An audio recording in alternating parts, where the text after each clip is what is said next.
The dawn of 1876 broke over the Arizona Territory, not with a gentle blush, but like a raw yoke cracking across the jagged spine of the mountains, a blade of light, sharp and unforgiving, sliced through the pre-dawn chill, catching the endless sea of red dust that hung in the air like a bloody fog.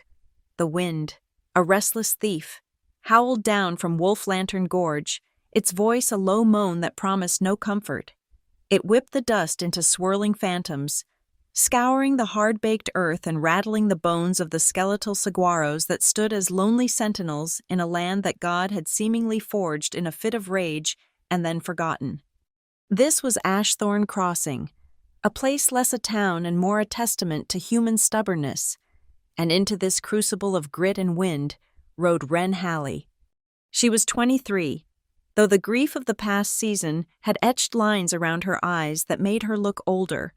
Her buckboard wagon, laden with the meager sum of her life, a worn trunk, a canvas bedroll, and a crate of tinned goods, groaned to a halt before a splintered plank of wood nailed to a cottonwood tree. The words painted on it were faded but legible: Hollow Star Ranch. Help wanted. Wren's hands, calloused from work her parents had hoped she'd never have to do, tightened on the cracked leather reins. Her mother and father were gone now, taken by a fever that had swept through their small homestead like a prairie fire, leaving nothing but ashes and a hollowed-out space inside her that the wind seemed to find and whistle through. She had driven for 3 days, fueled by stale bread and a fierce, brittle pride. This was the last stop. There were no other options. As she stared at the sign, a figure emerged from a large barn that leaned as if weary of the wind's constant assault. He moved not with a swagger, but with a quiet economy of motion. A man who wasted nothing, not even a step. He was tall and broad-shouldered, his frame honed lean by hard labor. A dark, sweat-stained hat was pulled low, but she could see the sharp line of his jaw and a face that seemed carved from the same unforgiving landscape. His eyes, when they finally lifted to meet hers, were the color of a winter sky over stone, a flat, unreadable blue-gray. This was Coulter Vale, 31 years old, a widower, and the owner of this desperate-looking patch of earth. A long, silvery scar, a story in itself, ran from the base of his wrist up his forearm, disappearing beneath the rolled sleeve of his dusty shirt. He said nothing, simply waiting, his stillness a stark contrast to the chaotic dance of the wind. Wren reached into her satchel and pulled out the crumpled handbill she'd torn from the mercantile post in the last town. It was identical to the sign. She held it for a moment, the paper trembling in her hand. Then she let it fall to the ground. The wind immediately snatched it, sending it tumbling away into the red haze. "I don't belong to no man," she said. Her voice was clear and sharp, but not harsh. It was a statement of fact, a line drawn in the dust before a single word of negotiation had been spoken. It was the only armor she had left. Coulter Vale watched the handbill disappear. His gaze returned to her, taking in the defiant set of her jaw, the exhaustion she couldn't quite hide. He gave a single, slow nod. "Then you belong to yourself," he replied, his voice a low baritone, rough as old rope. "We've use for that kind here." That simple acceptance, devoid of challenge or argument, disarmed her more than any protest could have. It was an acknowledgement of her sovereignty, a concept so foreign in a world where a woman alone was seen as either a target or a tragedy. For a fleeting second, the brittle wall of her pride wavered. She swung down from the buckboard, her boots landing softly in the deep dust. The air was thick with the scent of horse, dry earth, and something else, the faint, clean smell of pine from the distant mountains. The truth of Hollow Star, and all of Ashthorn Crossing, was whispered on that same wind. It was a low fever of gossip that Wren had already caught in the last settlement. The lifeblood of this land wasn't gold or silver. It was water, and Coulter Vale's Hollow Star Ranch was about to run dry. The whispers all had one name attached to them: Silas Crow, the formidable head of the Copper Ridge Cattle Syndicate. Crow was a man who saw the territory not as a home but as a ledger, and he was methodically consolidating his assets, buying or breaking every small rancher who stood in his way. The water that fed Hollow Star originated from a place called Owl's Mirror, and the word was that Crow intended to fence it off, strangling Vale's operation until he had no choice but to sell for pennies on the dollar. Later that day, Wren drove her wagon into the smattering of buildings that constituted the town proper. The marketplace was a sparse affair, a few hopeful souls displaying their wares under threadbare awnings. The air of anxiety was palpable. Wren traded a carefully wrapped loaf of sourdough bread she'd baked over her last campfire and a length of sturdy twine for a small sack of salt and a handful of dried beans. As the transaction was made, she listened. The talk among a group of lean, sun-scorched cowboys was of Crow's latest move. They spoke of new fence posts, freshly delivered by wagon train, and the gleam of barbed wire the devil's rope. They called it spooled and ready. Owl's Mirror was to be sealed. As if summoned by the conversation, Colter Vale rode into town on a powerful roan. He dismounted in front of the livery, his movements still marked by that quiet deliberation. A man in a city suit, looking uncomfortably hot and out of place, approached him. The man's gestures were expansive, his smile oily. He was a buyer. And Wren overheard the offer he made for Colter's string of fine breeding horses. It was a generous sum, enough to keep a ranch afloat for another year, maybe two. Colter listened patiently, his expression unchanging. When the man finished, he shook his head once. The horses need water same as the cattle, same as the men. He turned his gaze toward the hazy mountains, where the source of their troubles lay. Water first, he said, more to himself than to the buyer, then wealth. He turned and walked away, leaving the buyer sputtering in his wake. Wren watched him go. In that moment, she understood the man she was considering working for. He was not just fighting for his land. He was fighting for a principle. The battle lines were being drawn across the territory, defined by the new laws of water rights, the glint of barbed wire, and the shadowy presence of hired guns who operated beyond the reach of the law. As she was loading her meager supplies, the sky, which had been a relentless pale blue, suddenly darkened. The wind, which had been a constant pressure, now rose to a furious shriek. A wall of dust, a solid curtain of ochre, descended upon the town. People scrambled for cover, shouting warnings. It was a dust devil, a miniature cyclone that tore through the main street with a terrifying roar. Before Wren could react, a strong hand gripped her arm. It was Colter. He had appeared beside her as if from nowhere. He didn't speak, just pulled her with him, leading her onto the covered wooden porch of the mercantile. The world outside vanished into a churning, blinding chaos of red. They stood shoulder to shoulder in the small space, the roar of the wind making conversation impossible. The air was electric, thick with grit that scratched at her throat. She was close enough to smell the scent that clung to him, not cologne or bay rum, but something elemental and real. Pine sap, the honest sweat of labor, and the warm, earthy smell of his horse.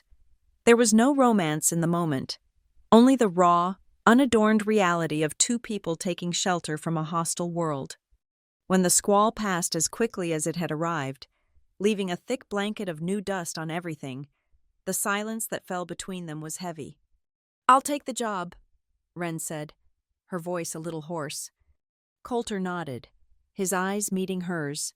"You'll cook for me and the 3 hands I've got left. You'll tend to any injuries, man or beast, and you know horses. I saw you looking at my roan. You'll help with the yearlings. And in return, a corner in the bunkhouse. It's dry, and your pay at the end of the season. If we make it to the end of the season." It was a stark, honest offer. She accepted with a nod of her own. Back at the ranch, as the sun began its slow descent, painting the sky in fiery strokes of orange and purple, Colter gave her the tour. It was brief.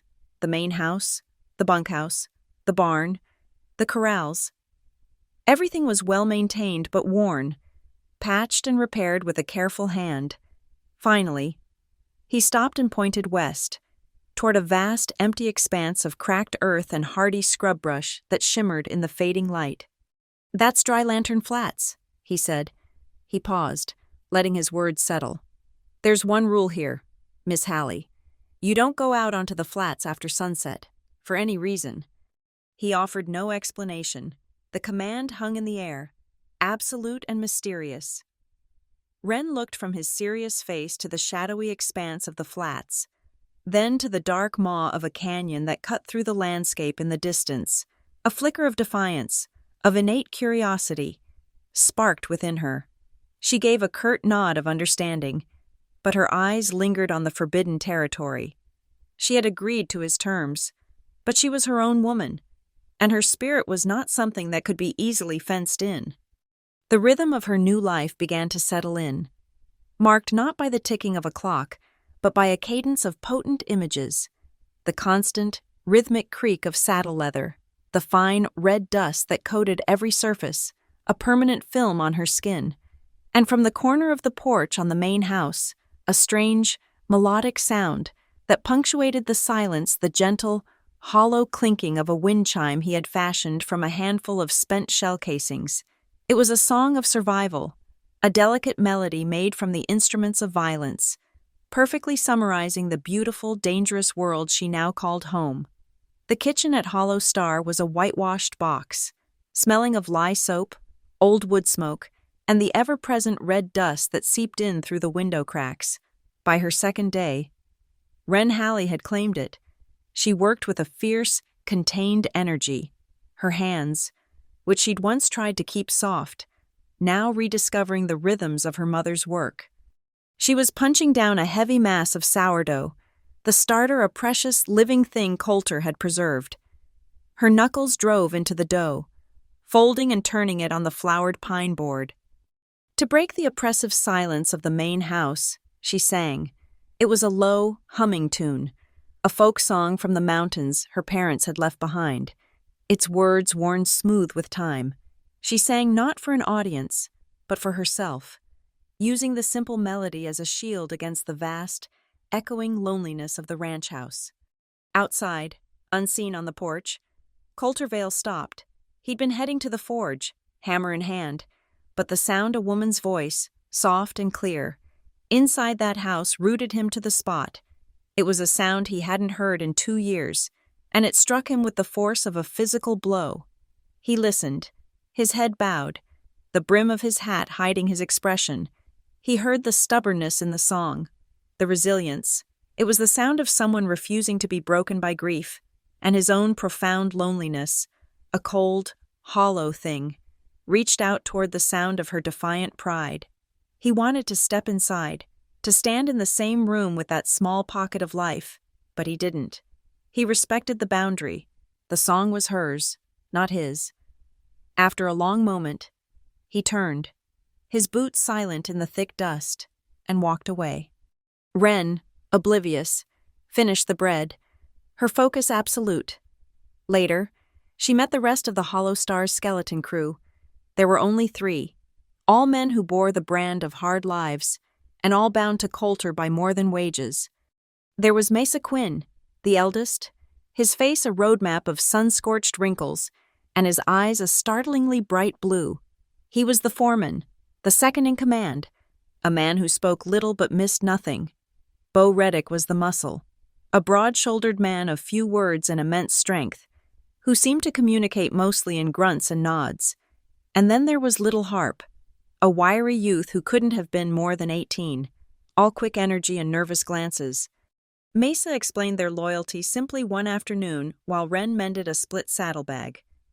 I was cornered by a bad blizzard up in the high country. 71, broken leg, would have froze solid. Coulter rode 3 days into the storm to find me. He nodded toward Bo, who was splitting wood. Bo was set to hang for a fight in a saloon he didn't start. Coulter faced down the posse, proved the sheriff's own deputy was lying. As for Little Harp, found him half-starved wandering the flats, running from a cruel apprenticeship back east. Coulter gave him a horse and a plate. We ain't just hands, ma'am. We're what's left. Wren understood. This wasn't just a ranch. It was a sanctuary for broken things, and it was under siege.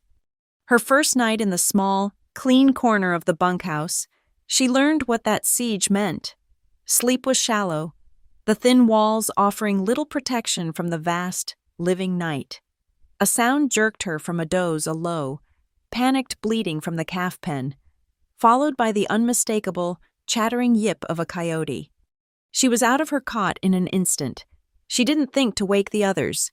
This was her domain now. The house, the kitchen, and by extension, the vulnerable young. She grabbed a burning stick from the fire pit's embers, using it to light a lantern. Then she snatched 2 iron skillets from the chuck wagon supplies. She burst out into the moonlight, a wild figure with her hair unbound, banging the skillets together with a deafening metallic crash. Get out of here!" she screamed, running toward the pen. The lean, gray shadow at the fence startled, its eyes flashing green in the lantern light. The calf cried out again. Wren didn't slow. She charged, banging the iron, the clanging ringing out across the valley. The coyote, unnerved by the noise and the sudden, advancing fire, tucked its tail and vanished into the darkness of the scrub. Wren stood breathing heavily, the lantern held high, her heart hammering. She soothed the calf with her voice, checking its legs before securing the flimsy gate. When she turned back, she saw him. Coulter Vale was standing on the porch of the main house, a rifle held loosely in one hand. He hadn't fired. He hadn't moved to help. He had been watching. He watched her walk back, the skillets hanging from her hand, her face smudged with soot. As she passed, he nodded once, a gesture of approval, and then she saw it the barest twitch at the corner of his mouth, a fractional lift. It was the thinnest smile she had ever seen, a sliver of silver in the dark, and it was gone as quickly as it came, but she had seen it. The next day, the fragile peace was broken. Mesa returned from a supply run to Ashthorne Crossing, his face grim. He delivered the news to Coulter at the water trough, but his voice was loud enough for Wren, who was nearby, to hear. "It's worse than we thought, boss. The whispers are true." Crow's got Judge Harkness in his pocket. The name landed like a stone. Harkness was the circuit judge, the only law that mattered this far out. "He's signing off on anything Crow puts in front of him," Mesa continued, spitting tobacco juice into the dust. "New water rights, land seizures, all filed legal and quiet. Harkness is giving Crow the law to bleed us dry." Coulter's face hardened, the scar on his wrist seeming to pale. A dirty badge is worse than a hired gun.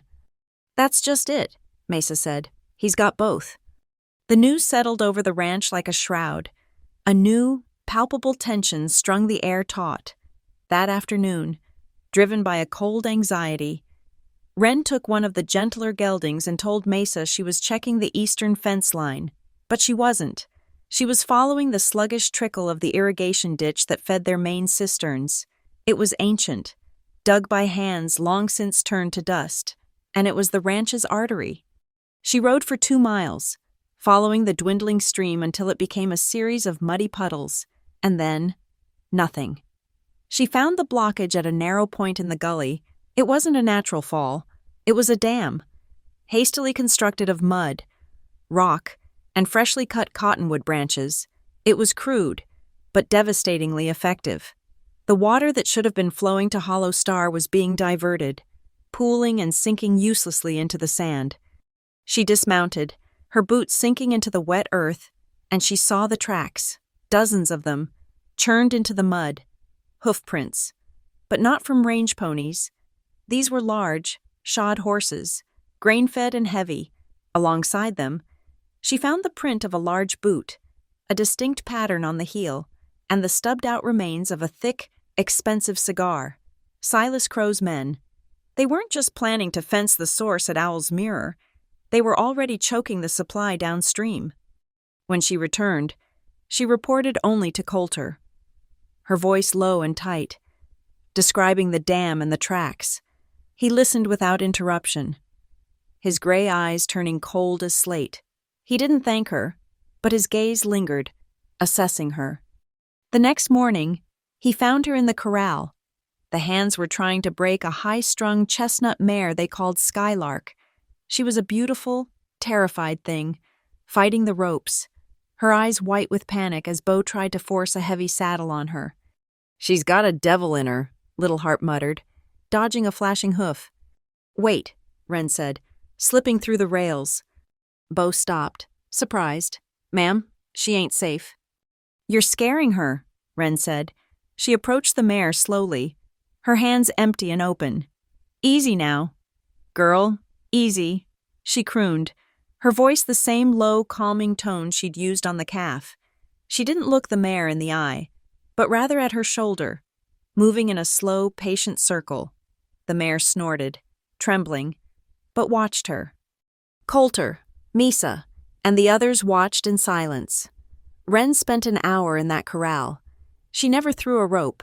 She used a soft hackamore, a length of rope without a cruel bit. She touched the mare's neck, her shoulder, her back, retreating every time the mare tensed, advancing again when she relaxed. She talked to her, a meaningless, steady stream of reassurance.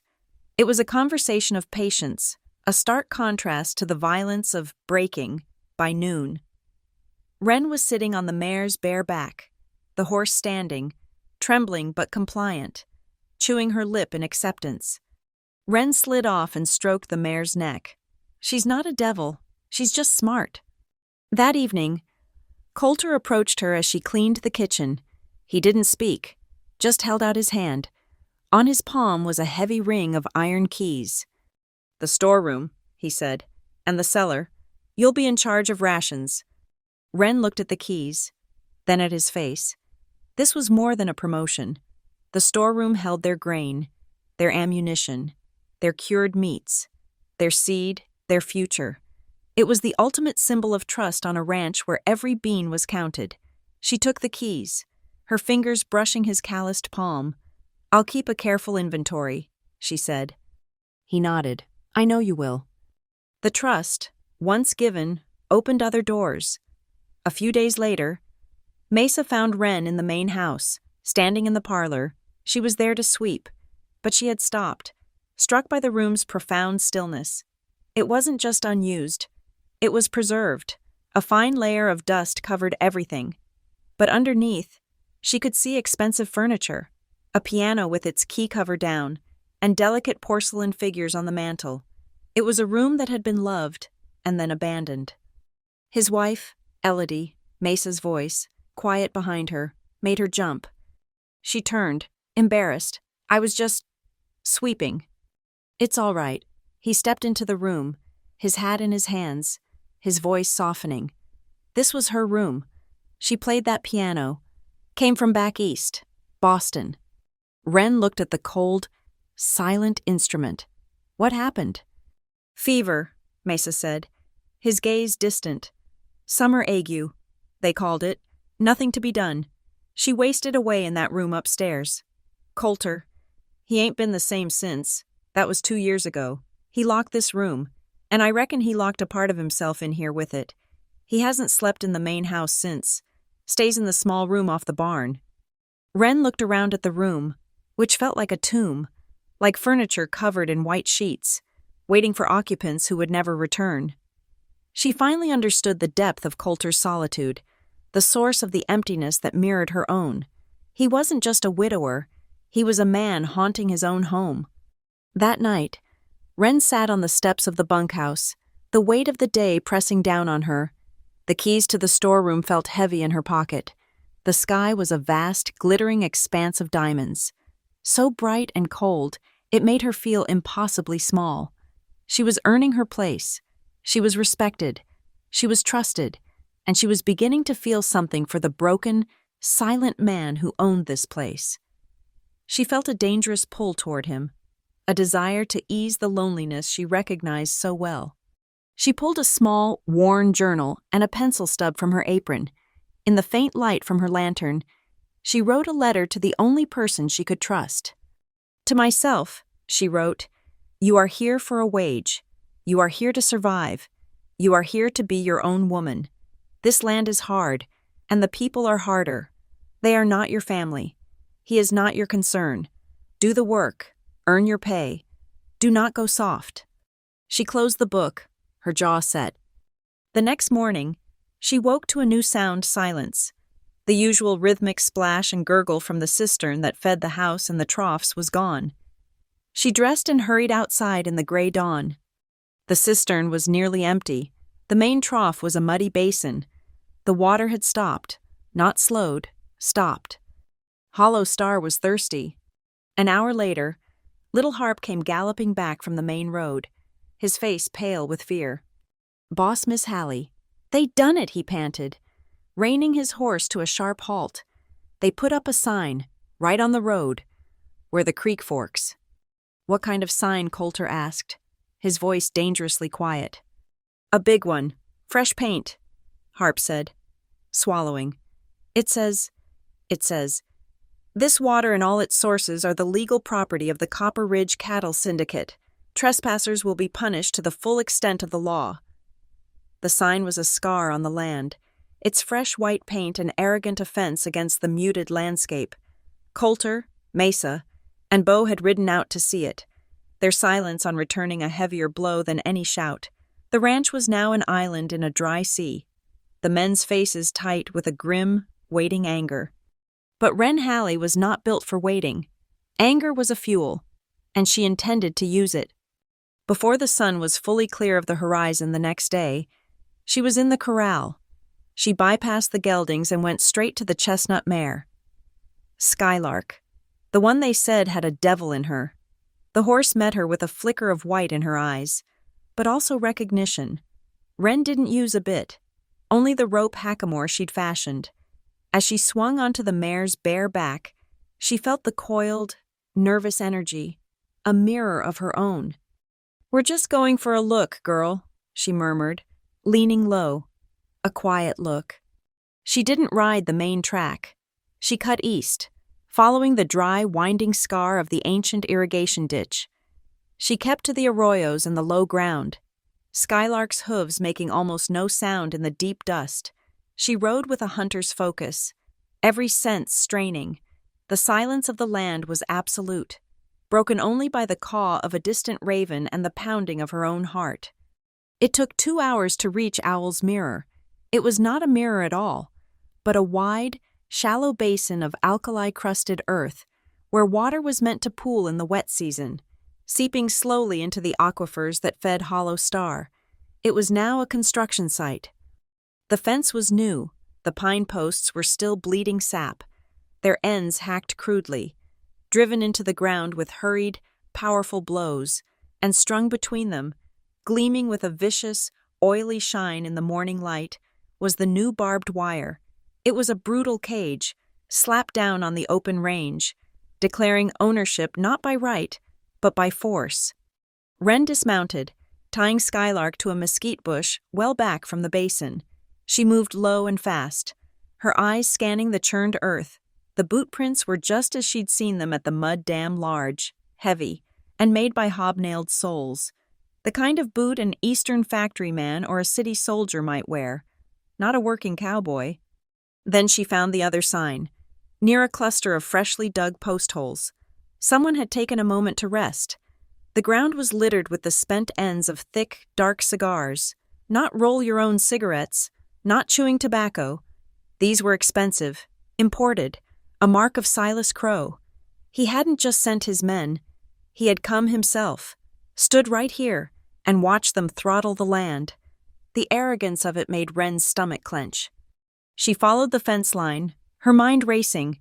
This was a massive expense. It was a declaration of war. But the mud dam she'd found earlier, and now this.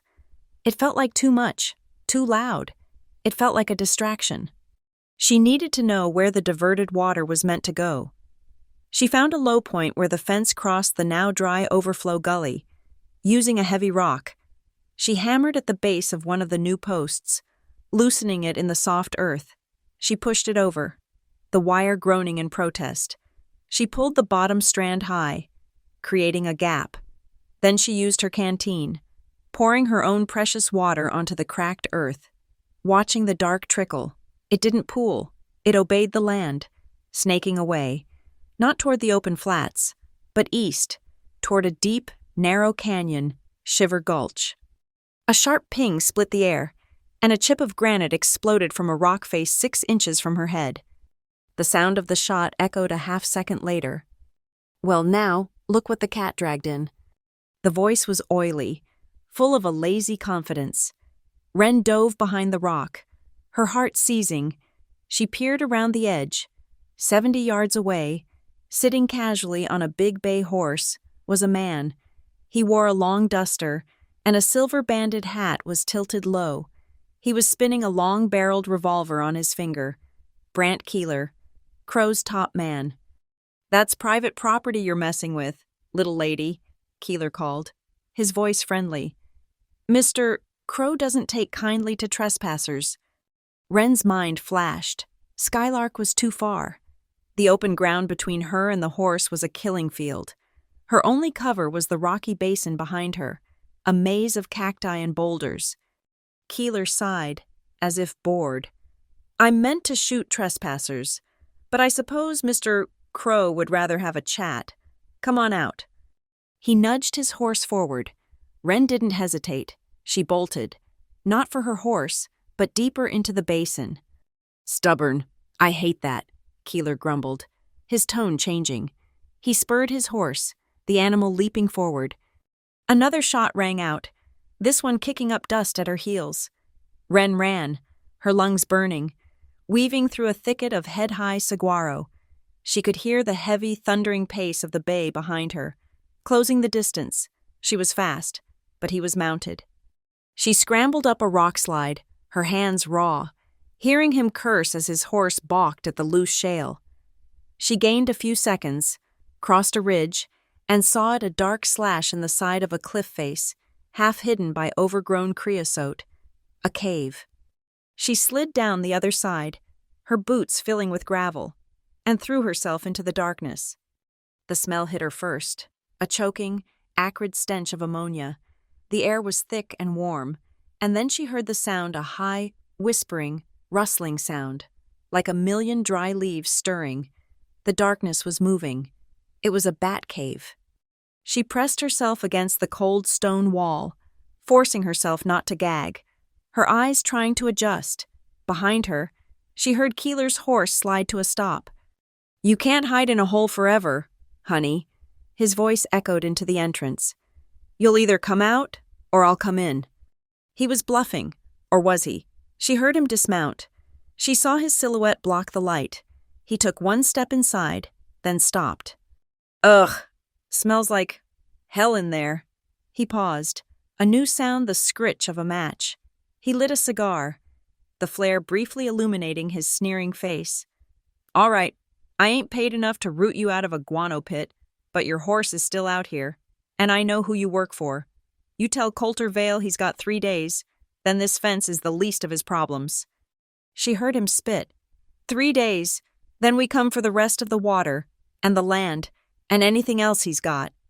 His shadow retreated. She heard him mount his horse. She waited, her body trembling, her heart beating in time with the rustling wings above her. She counted to 500 before she dared to move, creeping to the mouth of the cave. He was gone. Skylark was also gone. It was a long 3-mile walk back to Hollow Star, under the brutal, climbing sun. She found Coulter in the barn, pacing. The moment he saw her, her face streaked with cave filth, her shirt torn, her boots scuffed, his entire body went rigid. A storm passed over his face, something more complex than anger. It was a raw, ragged relief that he quickly masked. Before she could speak, he was on her, his hands gripping her upper arms. His touch was hard, almost painful. "Where were you?" His voice was a low growl. "I went to Owl's Mirror. Keeler was there. He took Skylark." Coulter's eyes, those flat blue-gray stones, ignited. For the first time, she saw fear in them, not for himself, but for her. It was a terrifying, possessive fear that vanished as quickly as it appeared, replaced by a cold fury. "You rode out alone. After yesterday. What in God's name were you thinking?" Wren bristled, yanking her arms from his grasp. I was thinking I'm not a child. I was thinking I needed to see for myself. You could have been killed, he bit out, shot and left in a hole for the buzzards to find. I don't belong to any man. Remember? She shot back, her pride stinging. That includes you. I don't need an escort to ride a fence line. This isn't about belonging, he roared, his voice cracking like a bullwhip in the enclosed space. The force of it stunned her. He stepped closer, his face inches from hers. This is about survival. I don't need a body on my land. Miss Hallie, I don't need another ghost in this house. The words struck her silent. Another ghost. He meant Elodie. He wasn't angry at her recklessness. He was terrified of a repetition, of another loss. The fight drained out of her, replaced by a sudden, aching understanding. He gave a warning, she said, her voice dropping. 3 days. He said they're coming back. Coulter's jaw worked. He turned away from her, running a hand through his hair, the scar on his wrist stark white. 3 days. He walked to the barn door and stared out at his parched land. That night, the atmosphere at the ranch was suffocating. Bo Reddick rode in late, his horse lathered. He'd been in Ashthorn Crossing, listening. It's true, boss, Bo said, accepting a dipper of water from Wren. Keeler was in town, buying drinks at the barrel, bragging. He said Silas hired 10 new men, hard cases from up north. They're not just fencing, they're occupying. Coulter sat at the rough-hewn table in the main house, a place Wren had never seen him sit. He was in the parlor, Elodie's room, but the door was wide open. He had a map spread out on the table. It wasn't a printed one, but an old, cracked piece of vellum, drawn by hand in fading ink. 10 more, Coulter said, his voice hollow. Added to the dozen he already has, I have you 3, and a woman with a skillet. He looked at his hands, as if seeing them for the first time. I can't win this, not with guns. So we don't move, Mesa asked, his voice tight. We move the herd, Coulter said, his voice dead. We'll push them north to the high pastures. It's open range. We can survive the summer there. We'll have to leave the ranch. It was surrender.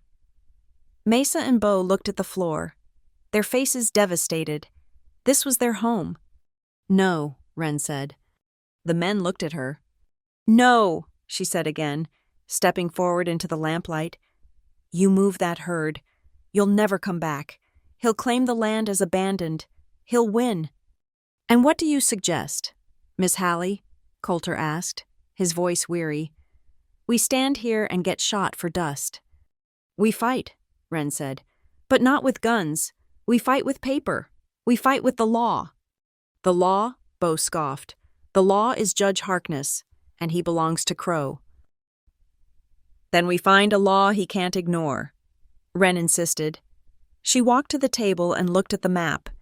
It was a beautiful, detailed drawing of the valley, with notes in a precise, older script, and newer notes in Coulter's own hand.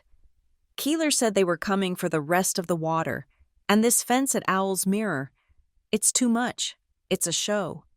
Her eyes scanned the map, tracing the lines of the creeks and springs. Then she saw it. Out in the middle of the Dry Lantern Flats, the place Coulter had forbidden her to go was a small, circled notation in the older script, Red Fathom, Deep Water. What is this? She asked, pointing. Coulter looked, his expression guarded. My father's map. He believed there was a deep-water aquifer there, an underground river. Wren's blood went cold. An aquifer, under the flats. She looked up at him, the pieces clicking into place with a terrible, sharp sound. He's not trying to stop your water, Coulter. He's trying to steal it. The fence, the mud dam. It's all a diversion. He's going to drill at Red Fathom, and if he hits that aquifer, he won't just stop your water. He'll drain the entire valley. He'll kill Hollow Star forever. The room was utterly silent. Coulter stared at the map, then at Wren, his despair being replaced by a new, dawning horror. That's his plan, Wren pressed, her voice low and certain. And he's using a corrupt judge to make it look legal. So that's where we hit him. Not the fence, the paperwork. What paperwork? Mesa said, It's all filed and legal. It can't be, Wren said. There are rules, water surveys, claims. I'll bet my life Silas Crow cut corners. I'll bet he and Harkness forged the dates or faked the surveys. We just need the proof. She looked at Coulter. There's a county surveyor. He'll have a ledger, a public record. A tiny spark returned to Coulter's eyes, a dangerous, desperate hope. He was a rancher, a man of the land. This world of ledgers and ink was foreign to him, but he saw the conviction in her face. The tension in the room had shifted, from the pall of defeat to the electric hum of a desperate gamble. Wren was still standing close to him, both of them staring at the map. The side of her face was stinging. She lifted a hand to her cheek, and her fingers came back dotted with blood. A branch had whipped her during the chase. Before she could react, Coulter's hand came up. His movements were always so deliberate, so restrained. His calloused thumb, rough as sandpaper, gently brushed the scratch on her cheekbone, just below her eye. It was a gesture of such profound, unexpected tenderness that it stole her breath. It was not the touch of a boss, nor a stranger. It was something else entirely. He held it there for a single, frozen second, his gray eyes searching hers. The entire, unspoken war raging between them, his fear, her defiance, their shared loss, their new, fragile alliance. Then, as if realizing what he was doing, he snatched his hand back. He cleared his throat and stepped away from the table, his stoic mask firmly back in place, but the air had been forever changed. The touch lingered on her skin, a small point of heat in the cold. Dangerous night.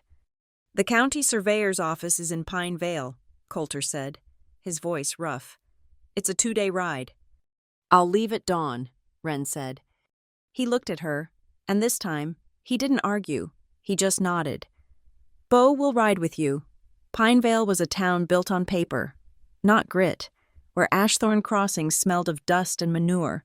Pine Vale smelled of ink, aging foolscap, and the faint, acidic tang of chewing tobacco spat into brass spittoons. The county courthouse was its heart, a 2-story brick edifice that looked arrogant and out of place in the vast, wild territory. Wren Halley had spent the first night of the ride rehearsing her role.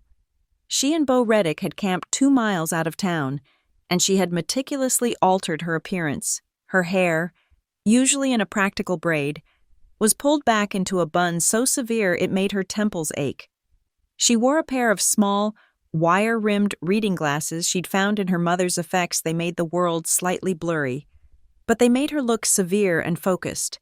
Her dress was the darkest, plainest one she owned. She was no longer Wren Halley, ranch cook. She was Mrs. Gable, a copyist and clerk sent from a Prescott land office to verify old survey boundaries.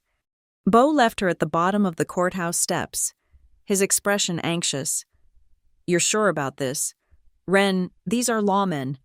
They're just clerks, Beau, she said, though her heart was hammering against her ribs. And clerks are always overworked. Wait for me at the livery, and stay out of the barrel until I'm done. She walked up the steps, her satchel heavy with the blank, tea-stained ledger she had prepared. She entered a cavernous, echoing hall. A thin, harried-looking man with a green eyeshade sat behind a high desk, scratching furiously in a massive book with a sputtering nib. Excuse me, Wren said, her voice pitched to be polite but irritatingly precise. The clerk, a Mr. Abernathy, didn't look up. Closed file room. Come back Thursday. I am afraid that is impossible, Wren said, her voice crisp. I am here on behalf of Attorney Sullivan of Prescott. We require verification of the 1872 survey boundaries for the entire Ashthorne Basin. A simple copyist's task. I have my authorization. She slid a forged, official-looking letter she'd spent an hour writing onto his desk. Abernathy sighed, finally looking at the letter, his eyes skimming it with the boredom of a man who has seen 1,000 such requests. Ashthorne Basin, that's all of Ledger C4, and all the new filings, he groaned. It'll take me an hour to pull them. Oh, dear, Wren said, feigning sympathy. You look dreadfully busy. Perhaps, to save you the trouble, I could simply be allowed access to the archive room. I am a professional copyist. I shall be quiet as a mouse and will not misfile a single page." The clerk looked at her, then at the mountain of paperwork on his own desk. He wanted her gone. "Fine, fine," he snapped. "1 hour, you sign in." He led her to a heavy oak door, unlocked it, and gestured her into a room that smelled of dust, dry rot, and forgotten time. Shelves stretched to the ceiling, crammed with thick, leather-bound volumes. Ledgers C and D are on the back wall, new filings in the pine boxes.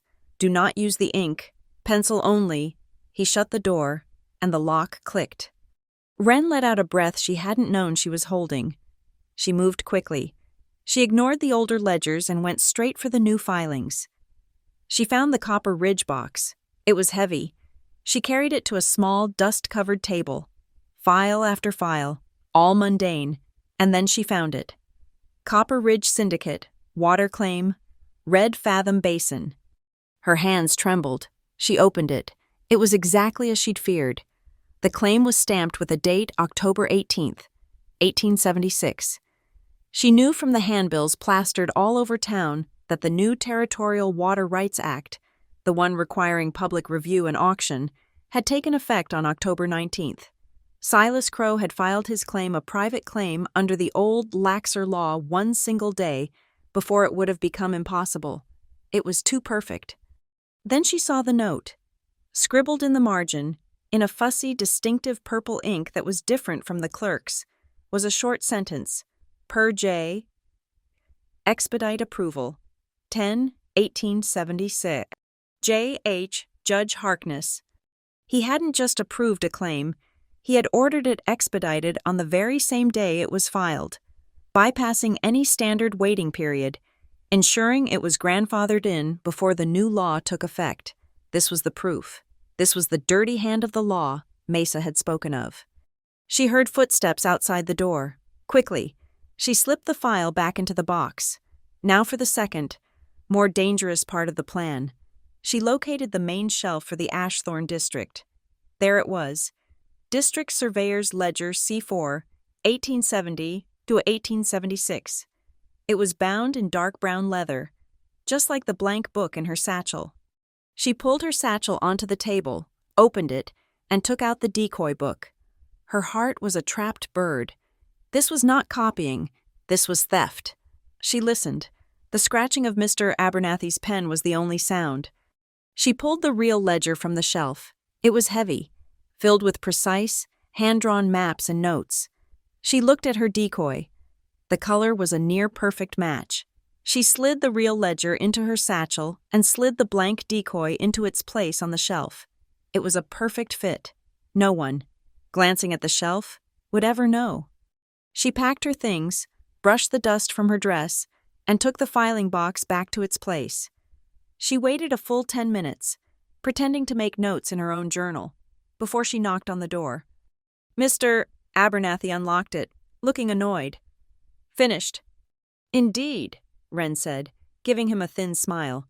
"You've been most helpful, Mr. Abernathy. I found exactly what I needed." She walked out into the bright, hot street, the heavy satchel banging against her hip. It felt like it weighed 1,000 pounds. The town meeting wasn't until 4 o'clock. Wren found Beau at the livery, his face a mask of relief when he saw her. "We wait," she said, "and we listen. Let's go to the Barrel." The Barrel Saloon was the town's true hall of records. It was already loud, the air thick with smoke and the smell of spilled whiskey, at the head of the long, polished bar.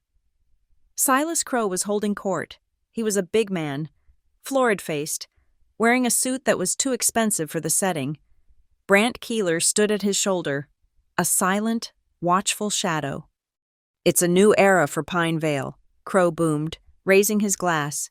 The men around him, mostly hired hands and sycophants, cheered. "Progress.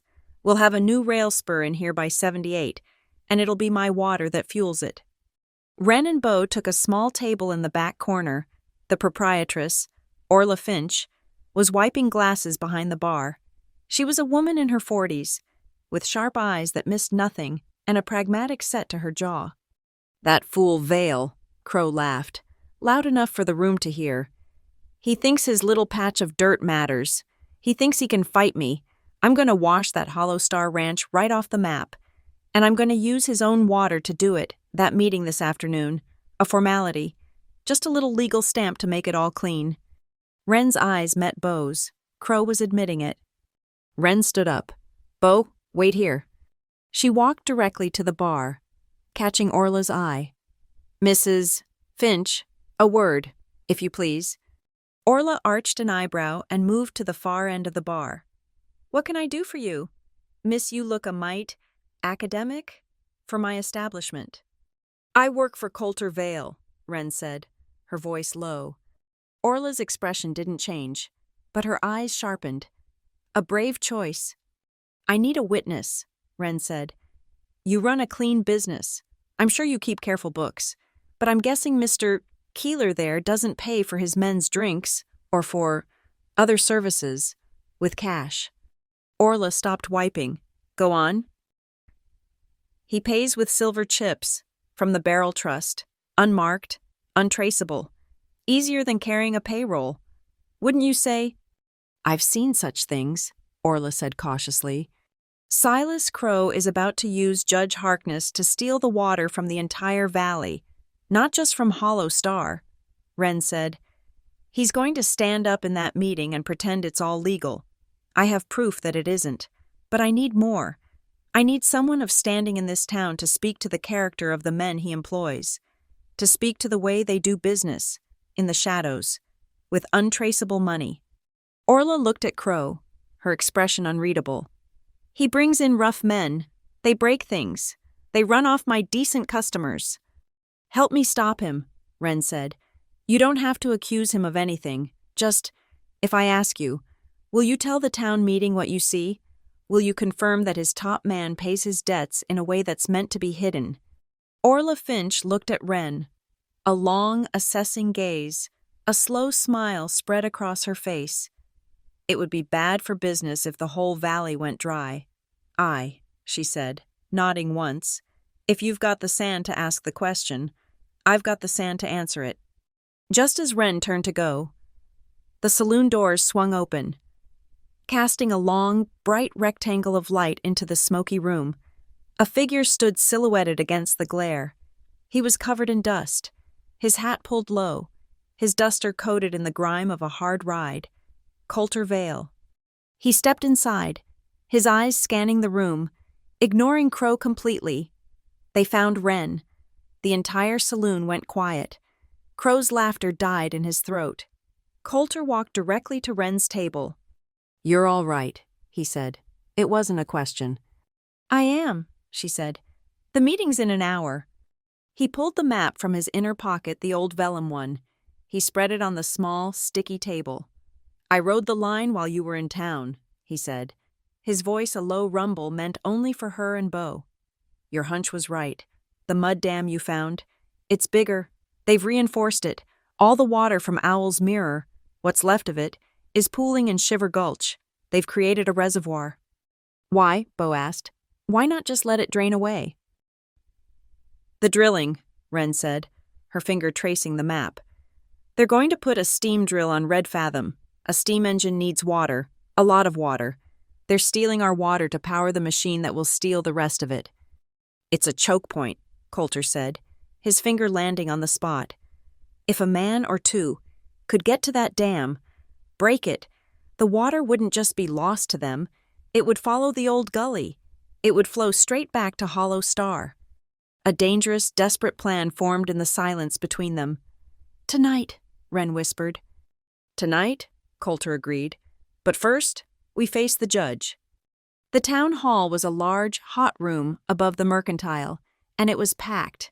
Every rancher, farmer, and merchant from a 30-mile radius was there, their faces anxious. Judge Harkness sat at a table at the front, looking bored. Silas Crow sat beside him, looking like he owned the place. Harkness banged his gavel.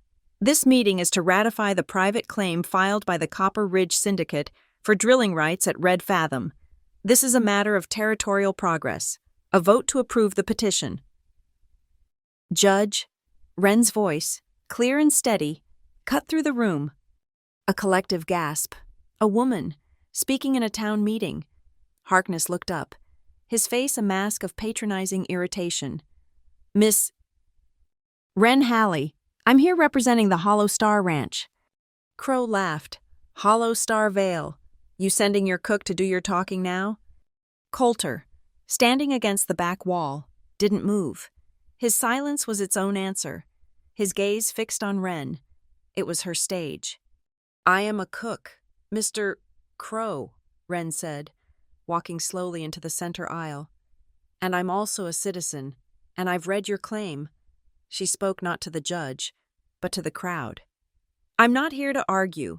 I'm here to ask questions. Maybe you all can help me understand. She held up the forged letter from the Prescott attorney. I came here today to look at old surveys, but I saw the Copper Ridge claim, and I saw it was filed on October 18th. She turned to the crowd. As you all know, the new Territorial Water Act went into effect on October 19th, the one we all petitioned for, the one that guarantees public review and open bidding for any new water source. Funny, isn't it how Mr. Crow filed his private claim just one day before the law changed? The murmuring started, a low, angry buzz. But that's not my only question, Wren continued, her voice rising. My main question is for Judge Harkness. Harkness's face began to turn a deep, blotchy red. Judge, your own rules state a 30-day review period for a claim of this size. But I saw the file, and I saw a note in purple ink, ordering the claim be expedited and approved on the very same day it was filed, signed with your initials, J.H. The room erupted. What? He did what? That's our water. Order, Harkness bellowed, smashing his gavel. Miss Halley, you are out of line. These are baseless accusations. Are they? Wren called out. I also have a question for Mrs. Orla Finch. Mrs. Finch, you're a respected business owner. Would you say Mr. Crow and his men do their business in the open? Orla stood up from her seat near the front, all eyes turned. I'll say this, Orla said, her voice carrying. Mr. Crow's top man, Mr. Keeler, he and his hired men drink a lot of my whiskey, but they don't pay in dollars. They pay in silver chips, the kind men use when they don't want a name attached to a transaction. The accusation hung in the air, a corrupt judge, backroom payments, and a secret, last-minute filing. She's lying, Crow roared, standing up. This is a circus. It's not a circus, it's a theft. A rancher in the back shouted, They're stealing our water. Who signed this deal? Another yelled. Who signed away the valley while we were asleep? The room was descending into chaos. Harkness, his face pale and sweating, saw he had lost control. He looked frantically at Crow, who gave him a sharp nod. Enough, Harkness screamed, banging the gavel until it cracked. Order due to this public disturbance. This meeting is postponed. We will reconvene in 7 days to hear formal, written objections. Meeting adjourned. He bolted from the table and through a side door, Crow and Keeler right behind him. The crowd didn't disperse. They swarmed Wren. Is that true, Miss? He really signed it. Can they be stopped? The atmosphere had changed. They were no longer wary of Coulter Vale. They were terrified of Silas Crow. As the crowd thinned, Wren felt a cold presence. Crow had circled back. He stood in her path, his huge frame blocking the doorway. Keeler was behind him. You're a clever little thing, Crow hissed, his voice a low vibration of rage. He wasn't smiling now. You think you've won something? You think your little papers and your little questions matter? He leaned in, his whiskey-sour breath washing over her. I am building an empire. You're just a speck of dust in the gears. Nobody holds back the water against me. You remember that. Coulter was there in an instant. He didn't touch Crow. He just materialized between them, a solid, unmoving wall of muscle and quiet fury. The meeting's over. Silas. Crow stared at Coulter, his eyes promising violence. He looked past him, at Wren. 7 days, he sneered. Then he turned and stalked out, his heavy boots banging on the stairs. The hall was empty, save for them and Beau. The adrenaline drained from Wren, leaving her trembling. The wind had picked up, and a cold draft whistled through the room. "I'll ride back with you," Coulter said, his voice rough. Wren shook her head, pulling her newfound composure around her like a shield. "No, you and Beau have business. I can get back. I'm not afraid of him." Coulter stared at her, a complicated emotion in his eyes. Frustration, and that same raw fear he'd shown in the barn. He knew she was right. They had to split up. He unstrapped the thick, dark woolen shawl from his saddle roll, which he'd carried in. It was rough, smelling of pine, horse, and the cold night air. He didn't ask. He just stepped forward and draped it over her shoulders, his fingers brushing her neck. The wool was heavy and instantly warm. "The wind's sharp," he said, his voice softer than she'd ever heard it. Wren clutched the shawl, pulling it tight. It felt like a suit of armor. She met his gaze and nodded her thanks. "We'll see you at the ranch," Beau said, understanding the new plan. "Late." Coulter and Beau turned and headed down the stairs, their steps quick and purposeful. Wren watched them go. The legal battle had only bought them a week. The real war, the one for the water itself, was about to begin, and it would be fought tonight, in the dark, at Shiver Gulch. The high desert night was a moonless, starless void, a black velvet cloth draped over the world.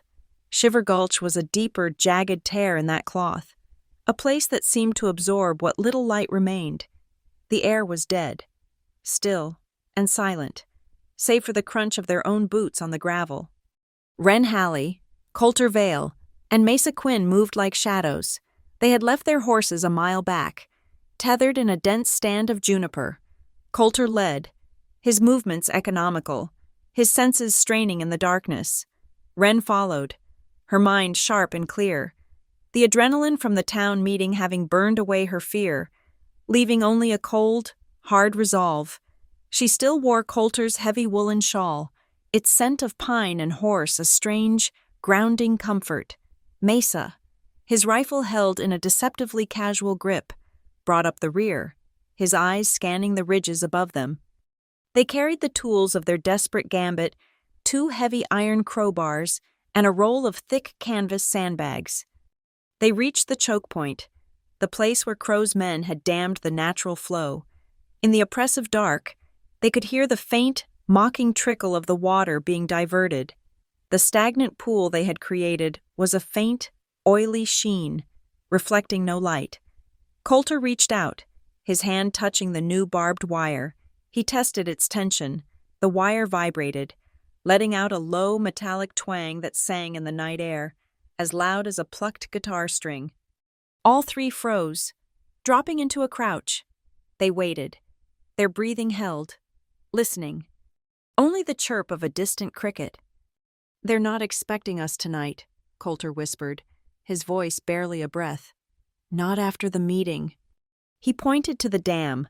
It was a crude, brutal thing, a wall of packed mud, rock, and fresh-cut timber, all rammed into a narrow, stone-walled culvert that formed a natural bottleneck. Coulter and Mesa braced their crowbars against the main timbers. They pushed, their muscles straining in the dark. The structure groaned but held. "It's packed too tight," Mesa grunted, repositioning, and braced from the inside. "We can't get the leverage from out here." Coulter looked at the base of the dam. There was a small, dark opening, a narrow gap where the culvert met the bedrock, barely 2 feet high. "It's too small," he said, his frustration a low growl. "I can't get my shoulders through to use the bar." "I can," Wren said. Both men turned to look at her. "Wren, no," Coulter said, his voice flat. "If that thing gives, the water—" "You don't have another choice," she said, shrugging off the shawl. "I'm smaller. I can get inside, find the brace, and pry it loose." She grabbed the smaller of the 2 crowbars and a single, empty sandbag. "Give me cover." Before Coulter could argue, she was on her belly, sliding into the narrow, claustrophobic tunnel. The air was cold, smelling of wet clay, alkali, and decay. It was utterly black. She crawled forward on her elbows, the crowbar dragging beside her, until her shoulders scraped the rock. She felt the packed mud wall in front of her. She could feel the immense, silent pressure of the water on the other side. She braced her feet and jammed the tip of the crowbar into a gap between the rock wall and the main timber brace. She pushed, using her whole body. Nothing. It was wedged tight. She took a breath, repositioned the bar, and shoved again with a low grunt. A thin, icy trickle of water snaked past her boot. A sound, like a soft, sucking thump, came from the mud. It was working. "Well, now, look at the little badger, digging in the dark." The voice was lazy, confident, and terrifying. It was Brant Keeler. A torch flared to life on the canyon ridge directly above them. A sudden, blinding yellow eye. Keeler was standing there, a rifle resting casually in the crook of his arm. Two other men, dark silhouettes, fanned out beside him, their rifles glinting. "Mr. Crow figured you fools might try something heroic after your little town hall show," Keeler called, his voice echoing. "Drop the tools. Stand up slow. Vale, we just want to talk." Coulter didn't stand. He moved, a blur in the torchlight, shoving Mesa toward a cluster of boulders. "Cover." The first shot cracked open the night. The bullet screamed off the rock where Coulter's head had been a second before, sending a spray of granite chips into Wren's face. The canyon exploded, muzzle flashes, bright orange and white, lit the darkness like angry fireflies. Mesa was already in cover, his own rifle barking back. A steady, measured crack. Crack. Coulter fired from behind a large boulder, his revolver a deeper, rolling boom. "Coulter!" Mesa yelled. Wren, scrambling back from the culvert, saw Coulter flinch, his left arm dropping. "I'm hit," he bit out, slumping slightly against the rock. "Shoulder, I'm pinned." Keeler laughed from above. "Got one. Come on out. Vale. The next one won't be so polite." He and his men were using the high ground, their torch illuminating the entire gully, making Coulter and Mesa perfect targets. Wren looked down. The sandbag she had carried was at her feet. She saw the dark stain spreading on Coulter's sleeve. They were trapped. In a flash of pure, cold instinct, she acted. "Mesa, the light!" she screamed. She grabbed the heavy, empty canvas bag, while Mesa fired 3 quick, covering shots to make Keeler's men duck. Wren spun and hurled the sandbag with all her strength, not at the men, but at a large, dry patch of mesquite brush 10 yards to their left. The heavy bag crashed into the brush with a satisfying, heavy thud, the distinct sound of a body falling. "He's hit over there," one of Keeler's men shouted, fooled by the noise. He turned and fired at the sound. It was the only opening they needed. Mesa's rifle cracked once, a single, perfect shot. The torch on the ridge didn't fall. It was extinguished, the bullet striking the burning brand dead center, sending a shower of sparks into the night. The canyon was plunged back into absolute deafening blackness. "They're blind!" Coulter yelled through the pain. The enemy shots were panicked now, firing at shadows, at nothing. "Wren, the dam now!" Coulter roared, firing twice toward the last muzzle flash he'd seen. Wren didn't need to be told. She dove back to the culvert. The trickle of water was now a steady stream. The structure was failing. She jammed the crowbar deep into the hole she had made, braced her feet, and threw her entire body backward, pulling with a desperate scream. The sound was not a splash. It was a groan, a deep, tearing, shuddering sound of earth and timber giving way, followed by an explosion of sound and power. The pent-up reservoir, freed from its prison, burst through the dam.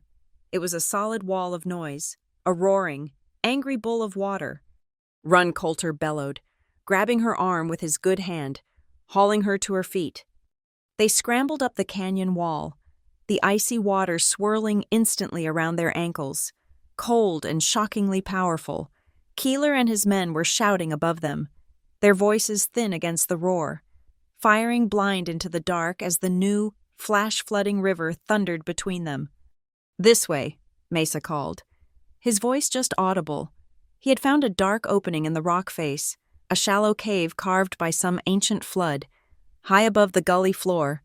They fell inside, one after another, gasping, soaked, and shaking. They were safe. Below them, the new river of Shiver Gulch, reborn and furious, thundered past in the darkness, a chaotic symphony of liberation. The air in the cave was thick with the spray of the water, cold and biting. Wren's hair was plastered to her face. Coulter's shirt was soaked, clinging to his chest. He slid down the rock wall, his breathing ragged and harsh. "The shoulder," Mesa said, his voice tight. Wren's hands were shaking, but she fumbled in her pocket for the match safe. She struck a match. The small, sputtering flare illuminated the space. It was just a fissure in the rock, barely deep enough for the three of them. She shielded the flame and lit a small, dry piece of kindling Mesa produced from his pack. A tiny, courageous fire sprang to life, pushing back the damp chill. In the flickering light, Coulter's face was a deathly pale. His lips pressed into a thin white line. He was shivering violently, not just from the cold water, but from shock and blood loss. "Let me see," Wren commanded. Her voice was steady, surprising her. She tore the remnants of his sleeve open. The bullet had passed clean through the fleshy part of his upper arm, a through and through. It was bleeding heavily, but it was lucky. Mesa handed her a long strip of clean cloth from his saddlebag. Wren folded it into a thick pad and pressed it hard against the wound. Coulter hissed, a sharp intake of breath, his entire body going rigid.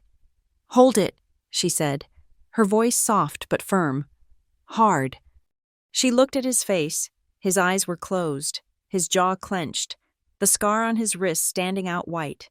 He was fighting the pain, fighting to remain the stoic leader. You're a good shot, Mesa." Coulter managed to get out, his voice strained. "Had to be," Mesa said, his face grim as he reloaded his rifle, his eyes never leaving the cave entrance. "Wasted a perfectly good torch, though." Coulter's shiver worsened. He was cold, his strength clearly failing. Wren saw the iron will that held him together beginning to waver. She felt a sudden, fierce rush of protectiveness, the same sharp instinct that had made her charge the coyote, the same fire that had made her face down Harkness. She moved closer, bracing his good shoulder with her own to steady him, her other hand still clamped firmly on the wound. The firelight played over the sharp angles of his face. "Stay with me, Vale," she whispered, her voice low and urgent, meant only for him. "Don't you dare give up on me now." His eyes opened. They were no longer the color of flat, gray stone. In the firelight, they were dark, deep, and stripped of all pretense. They were filled with a raw, unguarded emotion she had never seen: pain, exhaustion, and something else, a startled, intense vulnerability. He was looking at her not as his cook, not as a clerk, but as the woman who had just fought beside him, as the woman whose hand was keeping the life inside him. The small, cold space between them disappeared, the adrenaline of the fight, the cold of the cave, the terror of the past hour, and the shock of his touch on her cheek days ago. It all collapsed into a single, undeniable point. It was not a gentle, romantic meeting. It was a collision. His lips found hers, or hers found his. It was impossible to tell. It was a kiss that was all flashpoint and pressure, brief and desperate, tasting of the metallic tang of fear, gunpowder, and the cold, wet river air. It was not a kiss of affection. It was a gasp for air, a frantic confirmation of life in the face of death. And just as quickly as it began, it broke. They pulled back, both breathing hard. The unspoken boundary between them now a shattered ruin. The firelight flickered, catching the confusion and shock in both their eyes. They had crossed a line, and neither knew what to do next. They didn't speak for the rest of the night. Mesa, with a frontiersman's innate tact, stared pointedly out at the receding water, pretending to be deaf and blind. Wren, her face burning, finished bandaging Coulter's arm, her movements now detached and professional. By the first gray light of dawn, the flash flood had subsided to a fast-moving, manageable river. They made their way back to the horses, a silent, exhausted procession, and rode for home. As they crested the last ridge, Bo Reddick ran from the bunkhouse, his hand pointing, his face split by a grin of pure, disbelieving joy. "Boss, Miss Wren, look, listen." The sound, it was the sound of splashing, of movement, of life, water, muddy and glorious, was gushing from the main cistern pipe and pouring into the long, dry wooden trough. The ranch horses, Skylark among them. Keeler must have abandoned her in the chaos, were gathered, drinking deeply. The sound was a song. Wren slid from her horse, her legs so weak she almost buckled. They had done it. Coulter dismounted slowly, his bad arm held stiffly at his side. He walked to the trough, his boots sinking into the new, wonderful mud. He dipped his good hand into the cold, rushing water, and splashed it on his face. He turned and looked at Wren, his eyes clear and intense in the morning light. He nodded. Once, a simple gesture of gratitude that held the weight of the entire night. The fight, the wound, and the kiss. Wren felt her own resolve, the hard-earned promise she'd made to herself. Don't go soft begin to dissolve like sugar in the rain. She walked over to him, intending to check the bandage. She saw him sway, the blood loss and exhaustion finally catching up. She put a hand on his back to steady him. Her hand stayed there, just 1 second longer than it needed to. A beat, a claim. And on the high ridge to the east, the one that overlooked the entire Hollow Star Valley, a lone figure on a powerful black horse sat motionless, silhouetted against the rising sun. He was too far to make out his features, but they didn't need to. Silas Crow, his field glass to his eye, watched the water pour into his enemy's trough. He had seen it all. He lowered the glass, his movement calm, patient, and full of a cold, calculating fury.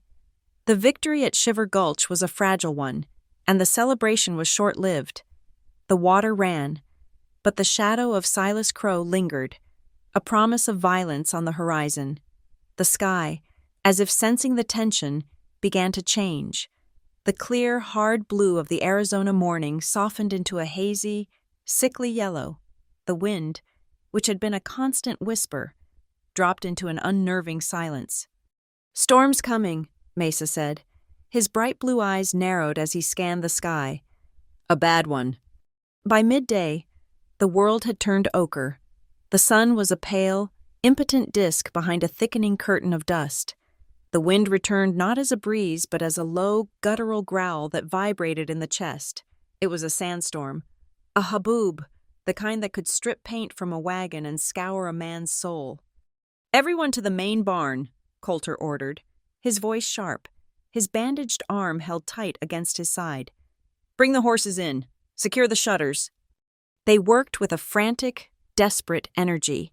The air grew thick, tasting of grit. The wind rose to a shriek, a physical force that tore at their clothes and filled their eyes with stinging dust.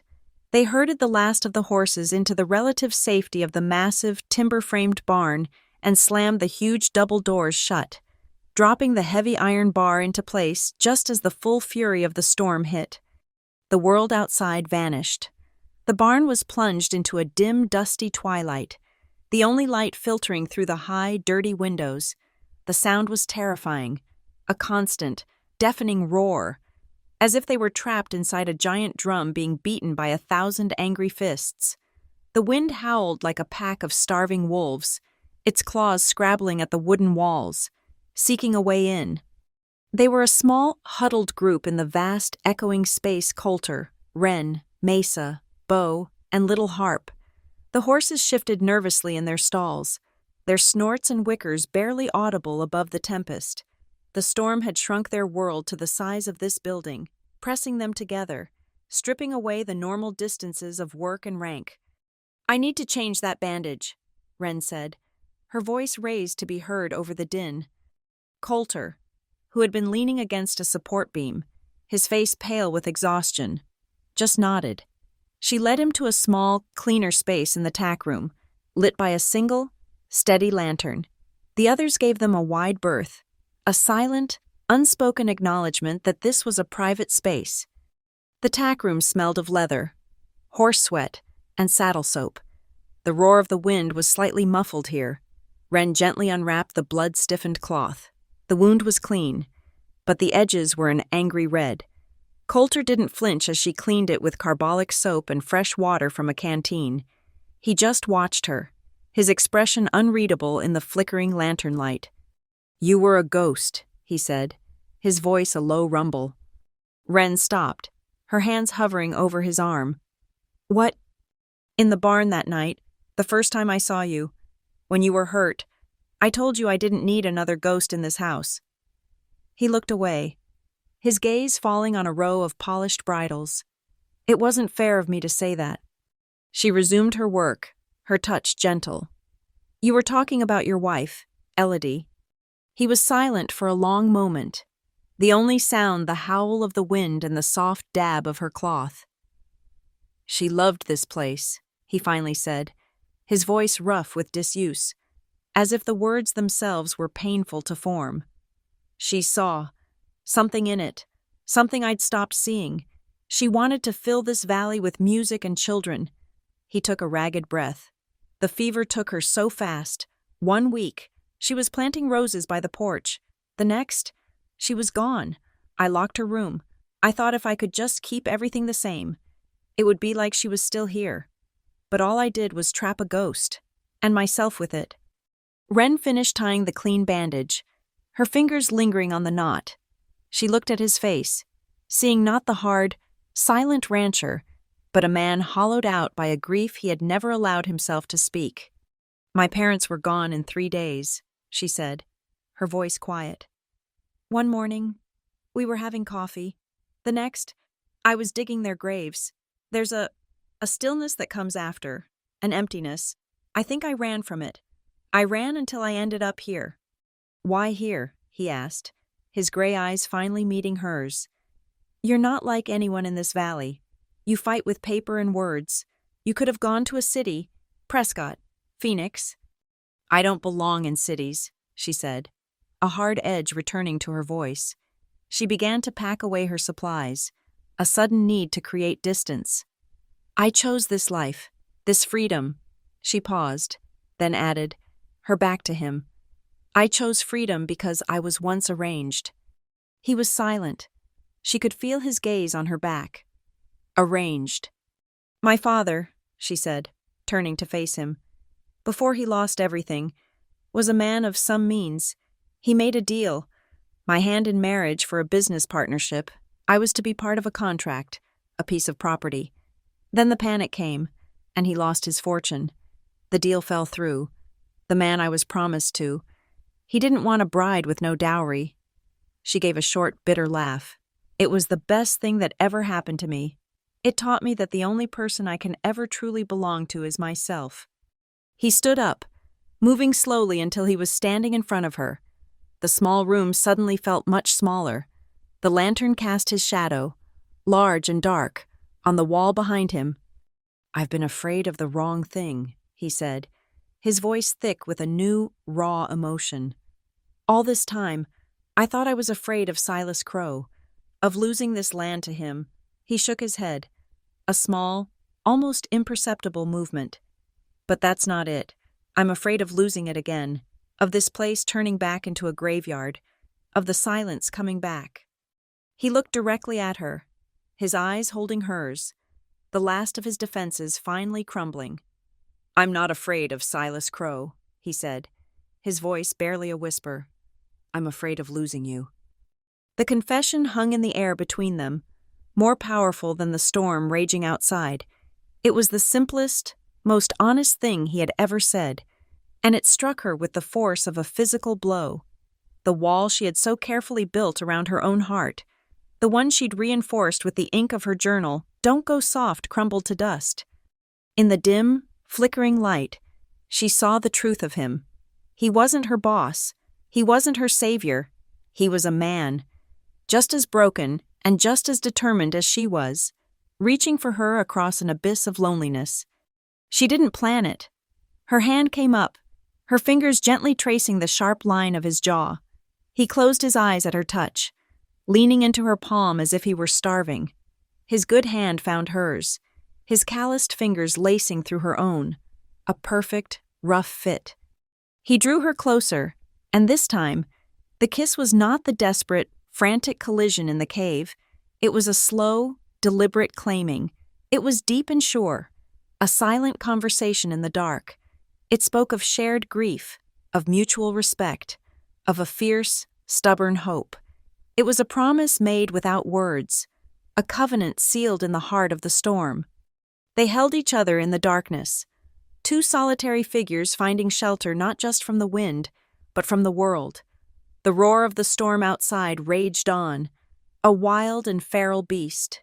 But inside the small, leather-scented room, a profound and quiet peace had finally settled. The storm blew itself out by dawn. A strange, scrubbed silence fell over the valley, the air clean and cold. The world was coated in a fresh, smooth layer of red dust. In the kitchen of the main house, Wren was at the stove, the comforting smell of fresh coffee filling the air. Coulter came in through the back door, his movements stiff. He didn't speak. He just took a second mug from the hook, came to stand beside her, and held it out as she poured. They stood side by side, sipping the hot black coffee in a comfortable, wordless silence. An understanding had been forged in the storm, an unspoken pact that needed no vows. The world was still a dangerous place, but they would no longer face it alone. As they stepped out onto the porch, Mesa Quinn was checking the supports, damaged by the wind. He saw them come out together. He saw the easy way Coulter stood beside her. Then his eyes settled on the dark woolen shawl draped not over Wren's shoulders, but hung neatly on a peg by the door, as if it had always belonged there. A slow, knowing smile spread across his weathered face. The collection of broken souls at Hollow Star was beginning to look a lot like a family. The peace was shattered by the sound of a galloping horse. It was Little Harp, riding in from the western range, his face ashen. "Boss Coulter," he yelled, his voice cracking with panic. He slid his horse to a halt, the animal's flanks heaving. "It's Crow. He's done it." "What?" Coulter demanded, stepping forward. "A machine," Harp gasped, pointing toward the dry lantern flats. "A giant iron machine, bigger than a house. It's belching smoke. They brought it in during the storm on a dozen wagons, a Penfield drill. And there's men, a camp, not just cowboys. They're carrying repeating rifles, wearing gun belts like soldiers. It's an army. Boss. He's at Red Fathom, and he started to drill." The news landed like a physical blow. Silas Crow hadn't waited for the 7 days. He hadn't waited for the law.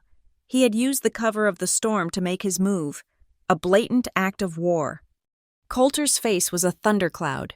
Mesa swore, a low, vicious sound. For a moment, a heavy, crushing despair settled over them. They had won the water, but they had only been fighting over a stream. Crow was now poised to steal the entire ocean beneath their feet.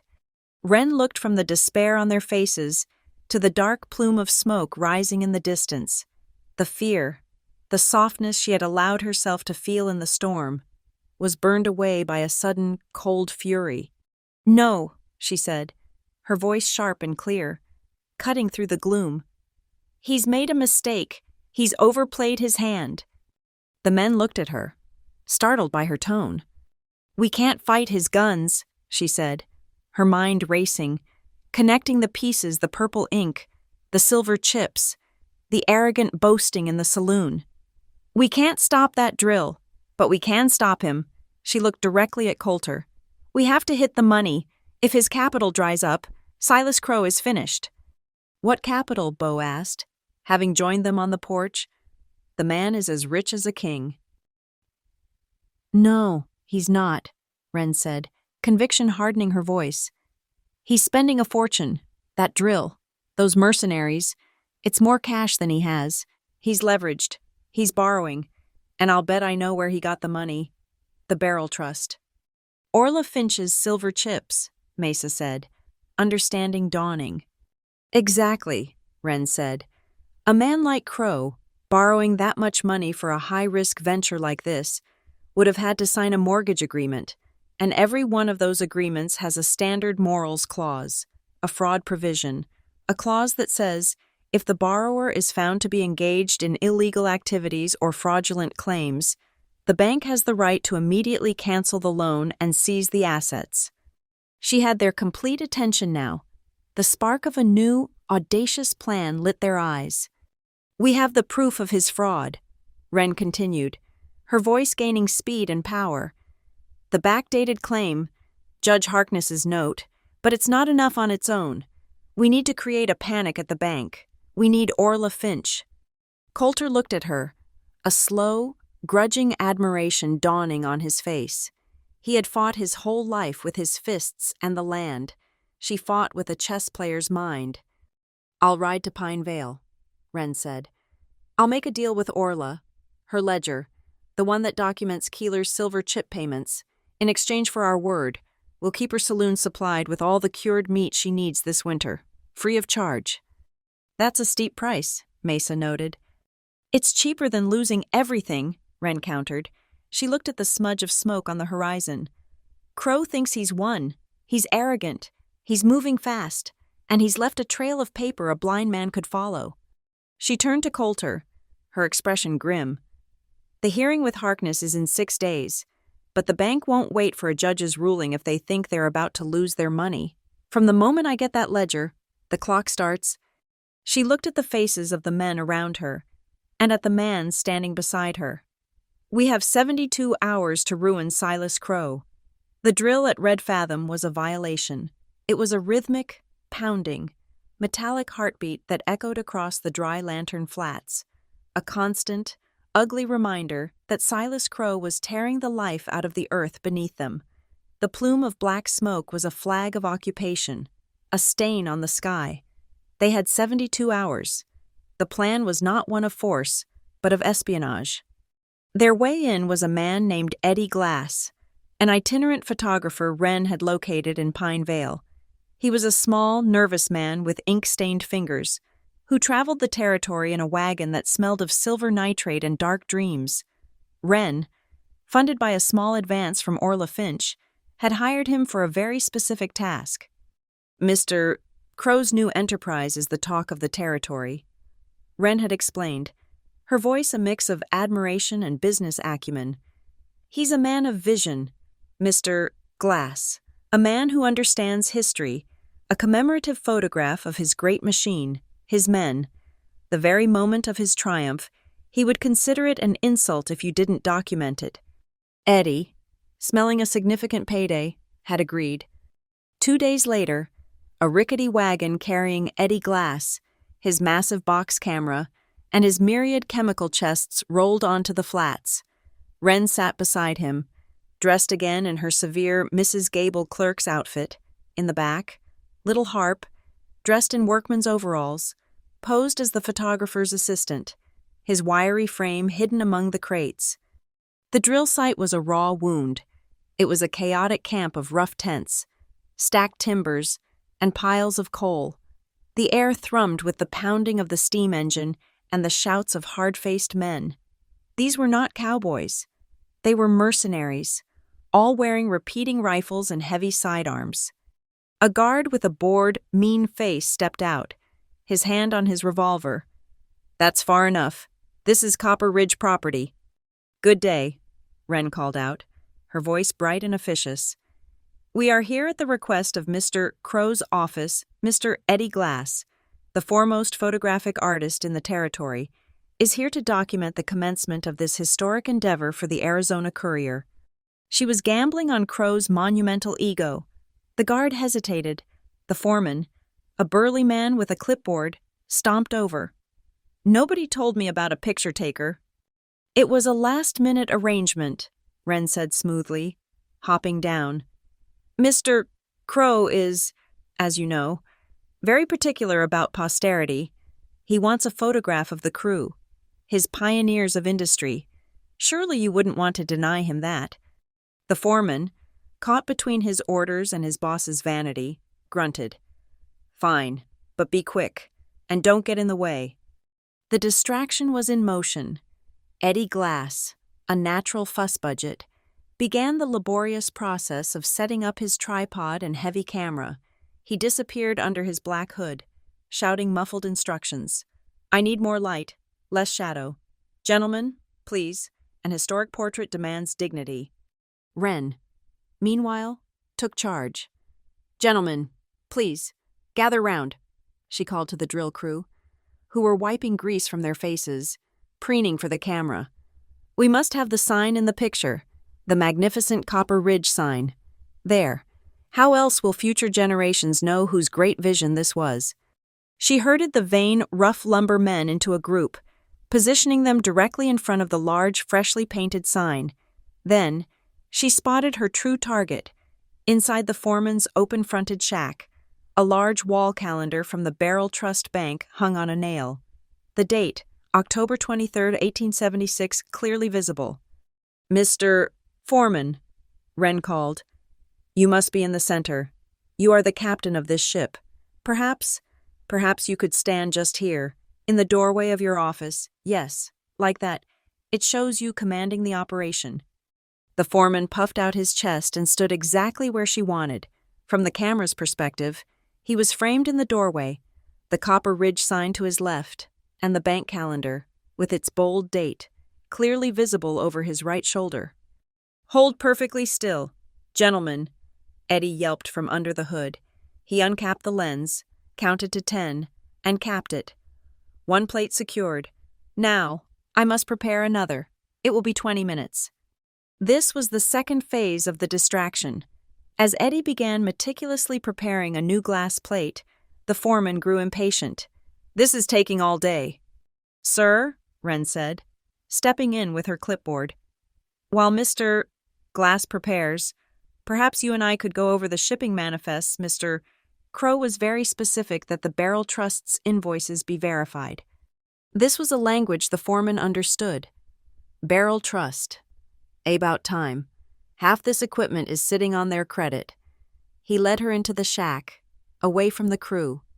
The shack was hot and smelled of sweat, coal smoke, and cheap cigars. As the foreman shuffled through a stack of greasy papers on his desk, Wren's eyes scanned the room.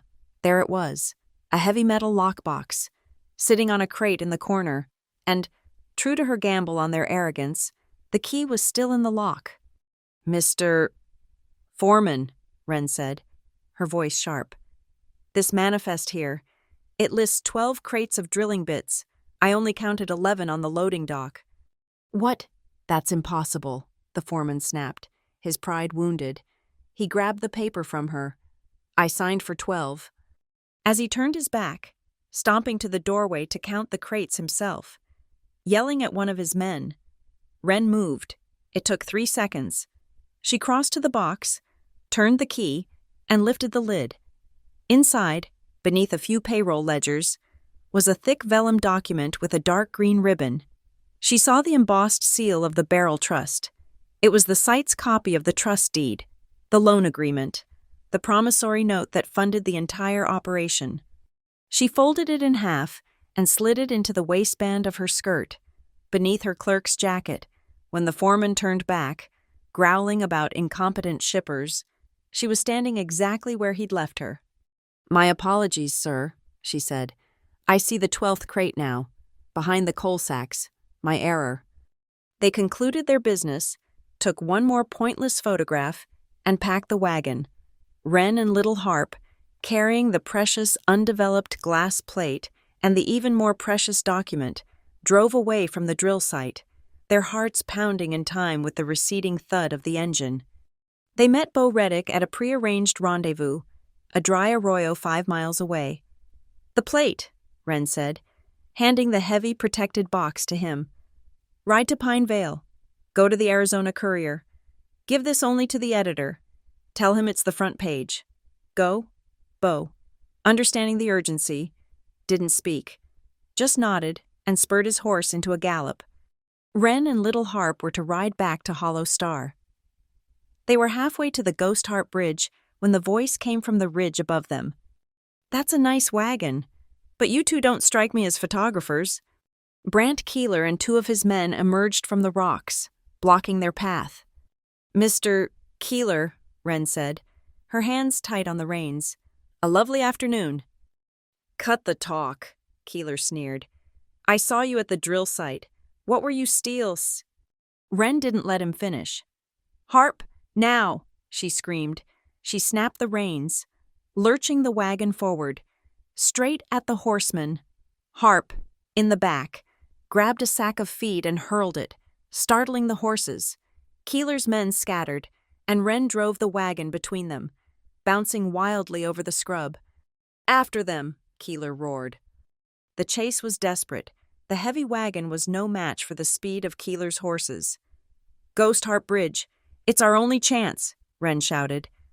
The bridge was a narrow, rickety span of sun-bleached planks over a deep, rocky canyon. Their wagon wheels thundered onto the wood, the entire structure groaning and swaying beneath them. They were halfway across when Keeler's bullets began to fly, zinging off the wagon's iron fittings. "They're too fast," Harp yelled. "Get ready to jump." Wren pulled her boot knife.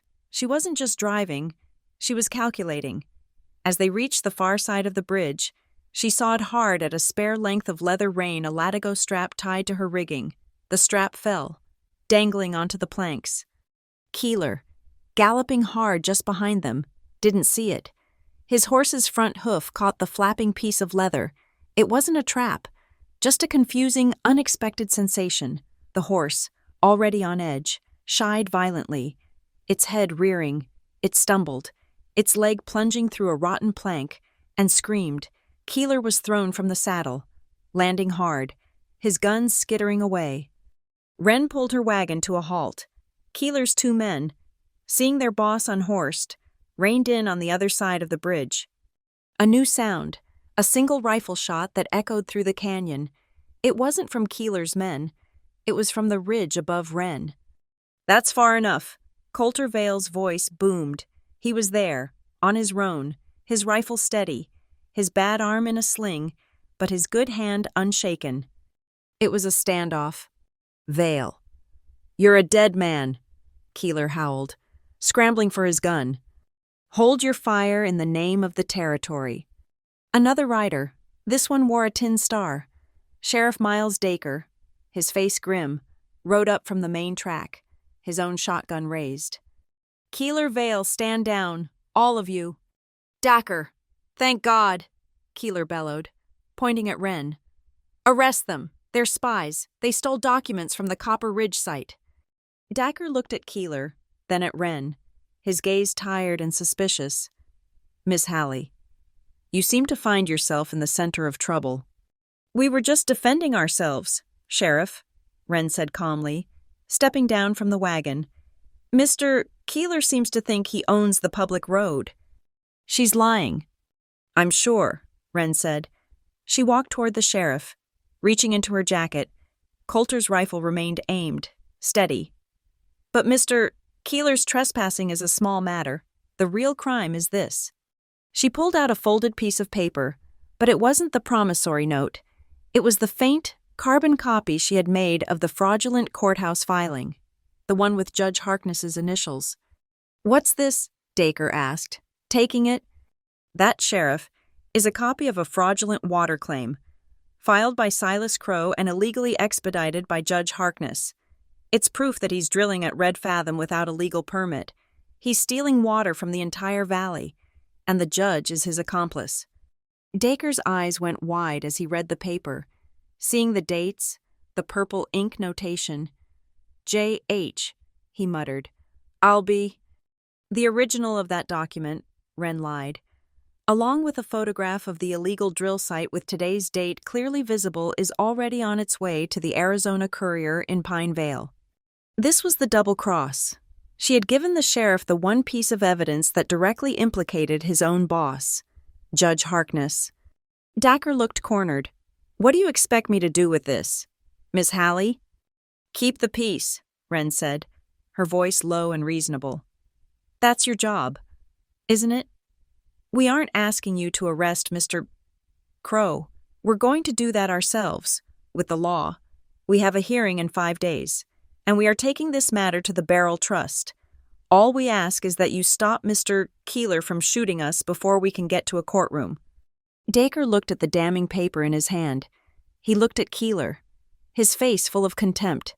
He had finally been pushed too far. "Brant," he said, his voice cold, "get your man off that bridge and go home. The games are over. You pull a gun on any of Coulter Vale's people again, I'll arrest you for attempted murder. Do you understand me?"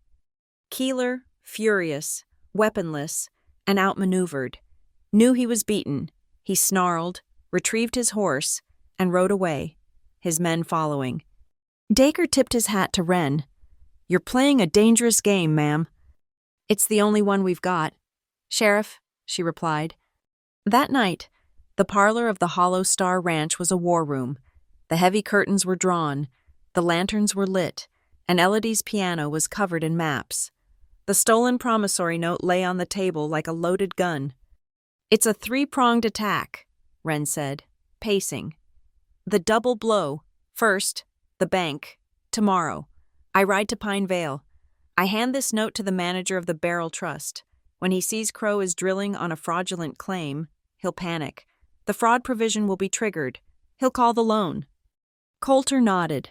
"Freezing his assets. The drilling stops." "Second, the press," Wren continued. "Beau delivered the plate. The Courier will have that photograph on the front page the morning of the hearing. The whole territory will see that Crow was drilling before he even had his fake hearing." "And third," Mesa said, "the court?" "By the time that hearing convenes," Wren said, a grim smile on her face, "Crow will be broke, and Judge Harkness will be facing a public that knows he's a criminal. He'll have no choice but to rule in our favor." Coulter looked at the papers, his brow furrowed. "I'm not a public speaker.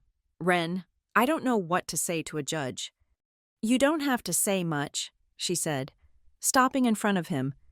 "They'll expect us to beg, to make an emotional appeal. We won't. We'll give them facts, hard, cold facts." She began to drill him, like a lawyer. "Mr. Vale, is this your father's original map of the valley?" "Yes. It's been in my family for 50 years, and it clearly shows the—" "No," she cut him off. "Just yes. Let the paper talk. Mr.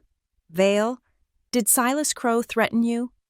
"Yes, his man Brant Keeler." "Just yes. Short, confident. We let them dig their own graves with their lies, and then we hand them the shovel." Coulter nodded, a slow smile spreading across his face. He understood. This was a fight he could win. The hands went to bed, a nervous, hopeful energy in the air. Coulter and Wren stood on the porch, the silence of the night a welcome relief. The cold air was sharp, the stars brilliant.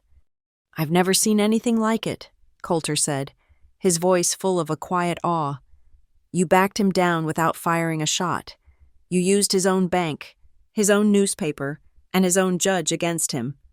"He was expecting a fight, not a chess match," Wren said, pulling the wool shawl tighter. She stepped off the porch, too restless to sleep. "Mesa told me Elodie, she played the piano." "She did," Coulter said, his voice soft, joining her in the yard. "She loved music. She tried to teach me to waltz.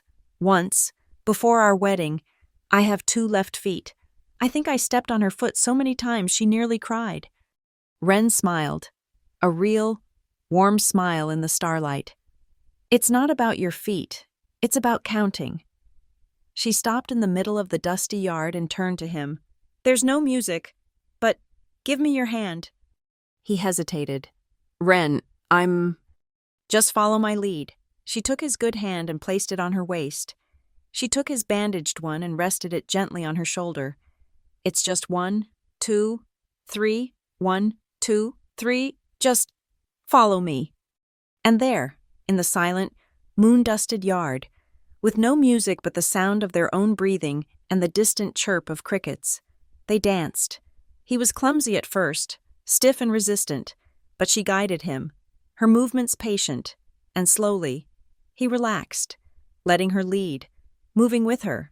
It was a moment of impossible, quiet grace, a pocket of peace in the middle of their war. They stopped dancing but didn't move apart. His hand was still on her waist. "When this is over," Coulter whispered, his voice thick.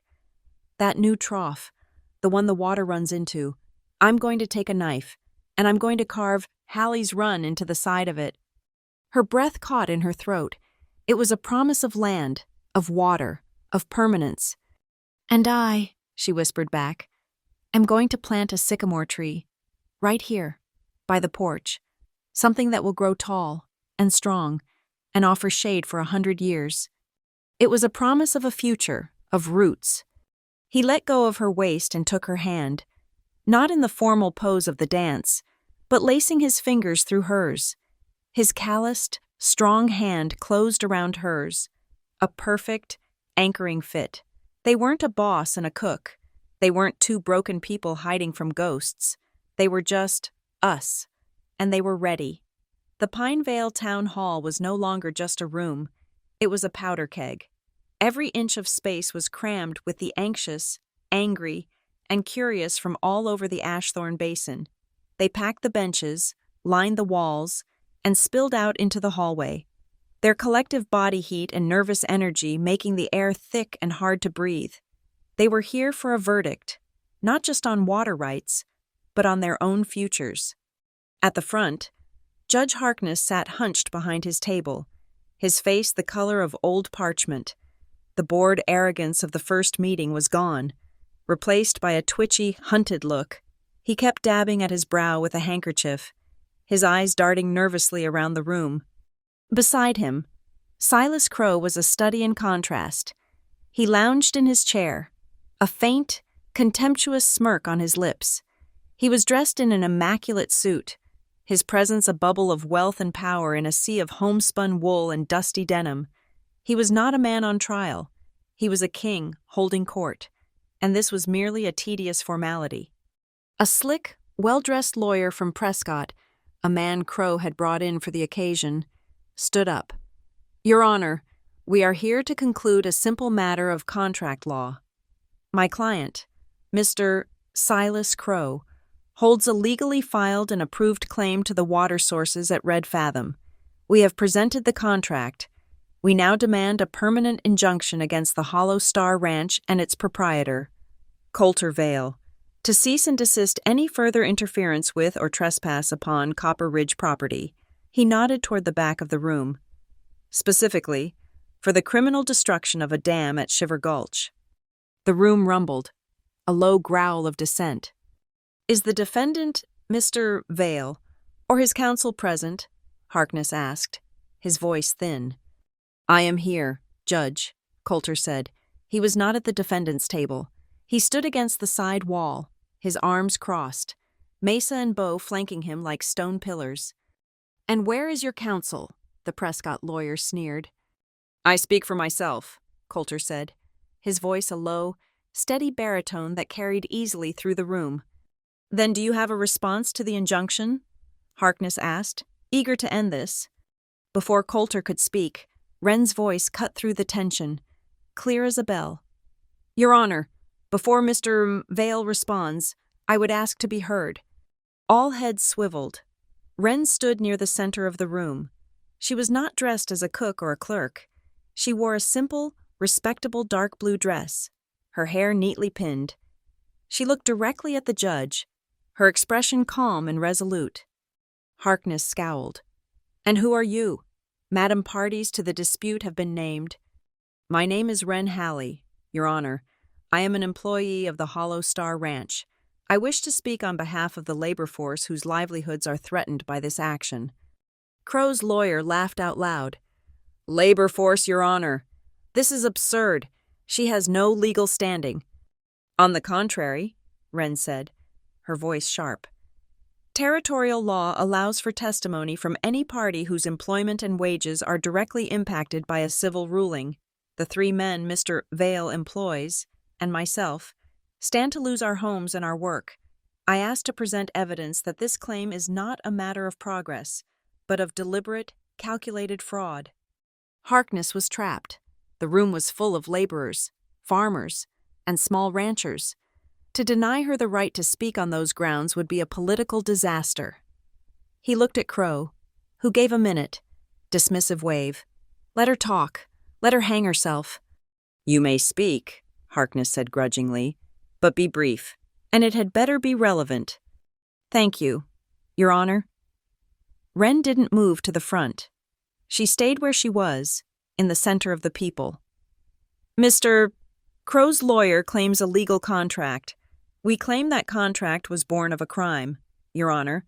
You postponed this hearing 7 days ago, ordering all work at Red Fathom to cease pending this meeting. Is that correct? That is correct, Harkness mumbled. Then I ask you to look at this. Wren held up a single, stiff photographic plate. This photograph was taken yesterday, October 24th, at the Red Fathom drill site. Just as she spoke, the main doors of the hall swung open. Eddie Glass, the photographer, and a young apprentice with ink-stained hands pushed a small, wheeled cart into the back of the room. On the cart was a small, hand-cranked printing press.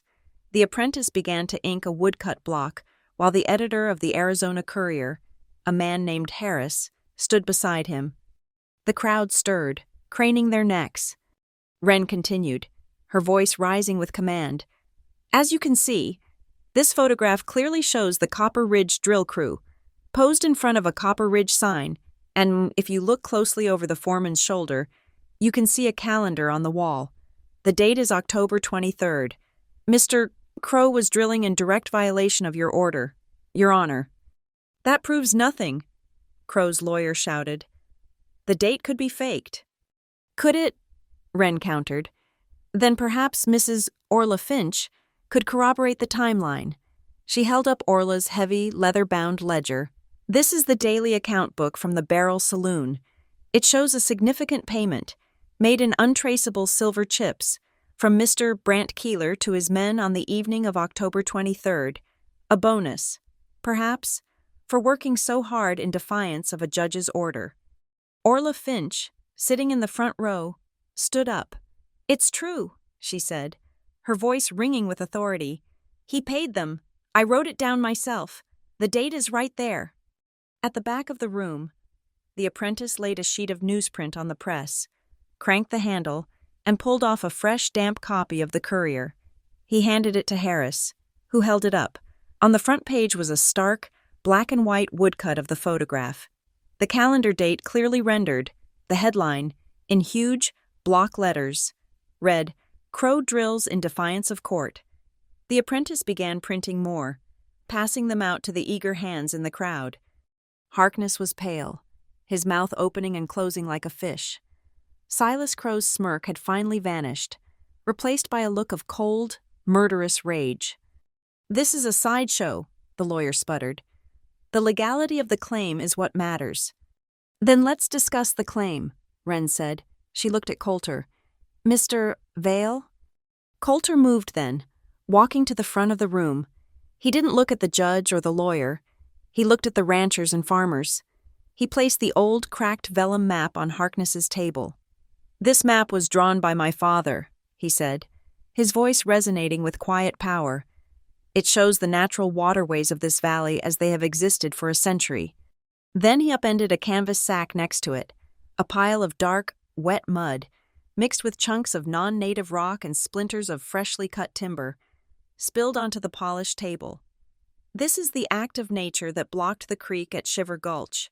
It was cut from trees and dug from ground that doesn't exist there. It is a man-made dam. The Prescott lawyer was about to protest when another voice cut in. I can confirm that. Sheriff Miles Dacre stepped forward from his position by the door. Miss Halley provided me with an independent copy of the courthouse filing several days ago. My office has opened its own investigation into the matter. The evidence Mr. Vale presents is consistent with my own findings. The room exploded. The sheriff himself was verifying their claims. Harkness looked as if he was about to faint. He was trapped, exposed, the gears of his own corrupt machine now grinding him to pieces. Your Honor, Wren's voice sliced through the chaos. bringing the room back to a stunned silence. She pointed a finger directly at Silas Crow. "This man has lied to you. He has lied to this town. He has violated your direct order, but my final question is the most important one. An operation of this size, the drill, the mercenaries, the bribes it costs a fortune. As this is a matter of great public interest, I ask that you compel Mr. Crow to declare, for the public record, the source of his financing for this illegal enterprise." It was a brilliant final stroke. She had turned his own public good argument against him. "This is an outrage," Crow roared, finally finding his voice, his face purple. "My finances are my own business." "Are they, Mr. Crow?" A new voice, crisp and cold, came from the back. A man in a perfectly tailored black suit, whom no one had noticed before, stood up. He was tall, thin, and held a bowler hat in his hand. "My name is Thomas Abercrombie," he said, his voice carrying the icy authority of old money. "I am the chief manager of the Barrel Trust and Loan." A wave of shock passed through the room. The bank itself was here. Abercrombie looked not at Wren or Coulter, but directly at Silas Crow. "Mr. Crow," he said, his voice devoid of any warmth, "the Barrel Trust was led to believe that your loan was for a fully permitted, legally sanctioned drilling operation. Our agreement, as you know, contains a standard fraud provision. In light of the considerable evidence presented here today, evidence of a fraudulent claim, of illegal activity in defiance of a court order, and of potential criminal conspiracy, the Barrel Trust has no choice but to invoke that provision." He paused, letting the words hang in the silent, horrified air. "Effective immediately," Abercrombie announced. "Your entire line of credit is rescinded. All your assets held as collateral are hereby frozen, pending a full audit. You, sir, are financially ruined." The room was silent for one heartbeat. Then it erupted. It was a roar of pure, cathartic triumph. Men were on their feet, cheering, throwing their hats in the air. The sound was a physical wave of victory. Silas Crow sat frozen in his chair, his face a mask of disbelief. Then fury, then pure, black hatred. He was broken, and everyone had seen it. Judge Harkness, his face a ruin, saw only one way out. He smashed his broken gavel on the table, over and over. "Order, order, in light of this new information. All permits for the Copper Ridge Syndicate are hereby suspended. This court will open a full criminal investigation into the matter of the Red Fathom water claim. This hearing is adjourned." He scrambled from his chair and fled through the side door like a rat from a burning barn. The crowd surged forward, surrounding Wren and Coulter, clapping them on the back, shaking their hands. "You did it, Miss. God bless you, Vale." But amidst the celebration, Wren's eyes were locked on Silas Crow. He was being escorted toward the door by two of Sheriff Dacre's deputies, not under arrest yet, but contained. As he passed, he broke away from them for a moment and lunged toward Wren and Coulter. His face contorted in a mask of pure venom. "You," he hissed, his voice a low, terrifying growl that cut through the noise. "You think you've won. You think this is over." He looked from Wren's defiant face to Coulter's stony one. "This isn't over. Paper doesn't stop a bullet." He smiled, a chilling, joyless baring of teeth. "This is just the beginning." Then he allowed the deputies to lead him away. The crowd's cheers suddenly sounded hollow. The victory in the courthouse felt thin and fragile. Outside, the summer clouds were breaking, letting shafts of sunlight pierce the gloom. But the wind that gusted through the open doors of the town hall didn't smell of rain or dust. It carried the faint, unmistakable, metallic scent of gunpowder. The war of words was over. A different, bloodier storm was about to break. The ride back to Hollow Star was quiet. The taste of victory a strange, coppery flavor in their mouths. They had won. But Silas Crow's parting words hung in the air like the dust of a passing storm. "This isn't over. Paper doesn't stop a bullet." Night fell, not with a sense of peace, but with a heavy, watchful silence. The moon was a sliver, offering little comfort. They posted watches, Mesa taking the first shift on the barn roof, his rifle across his knees. Coulter, his arm aching, checked the horses. Wren, exhausted but unable to rest, made a large pot of strong, black coffee in the kitchen, the familiar ritual a small anchor in the churning sea of uncertainty. The attack came just before midnight. It was not a subtle raid. It was a declaration of annihilation. Little Harp, on watch by the main gate, was the first to see them, a wave of dark horsemen, at least 20 strong, cresting the ridge where Silas had watched them that morning. They were not riding to intimidate. They were riding to burn. "Riders!" Harp's voice cracked with terror. The ranch exploded into a controlled, frantic chaos. This was not a surprise. It was the eventuality they had been preparing for since leaving the courthouse.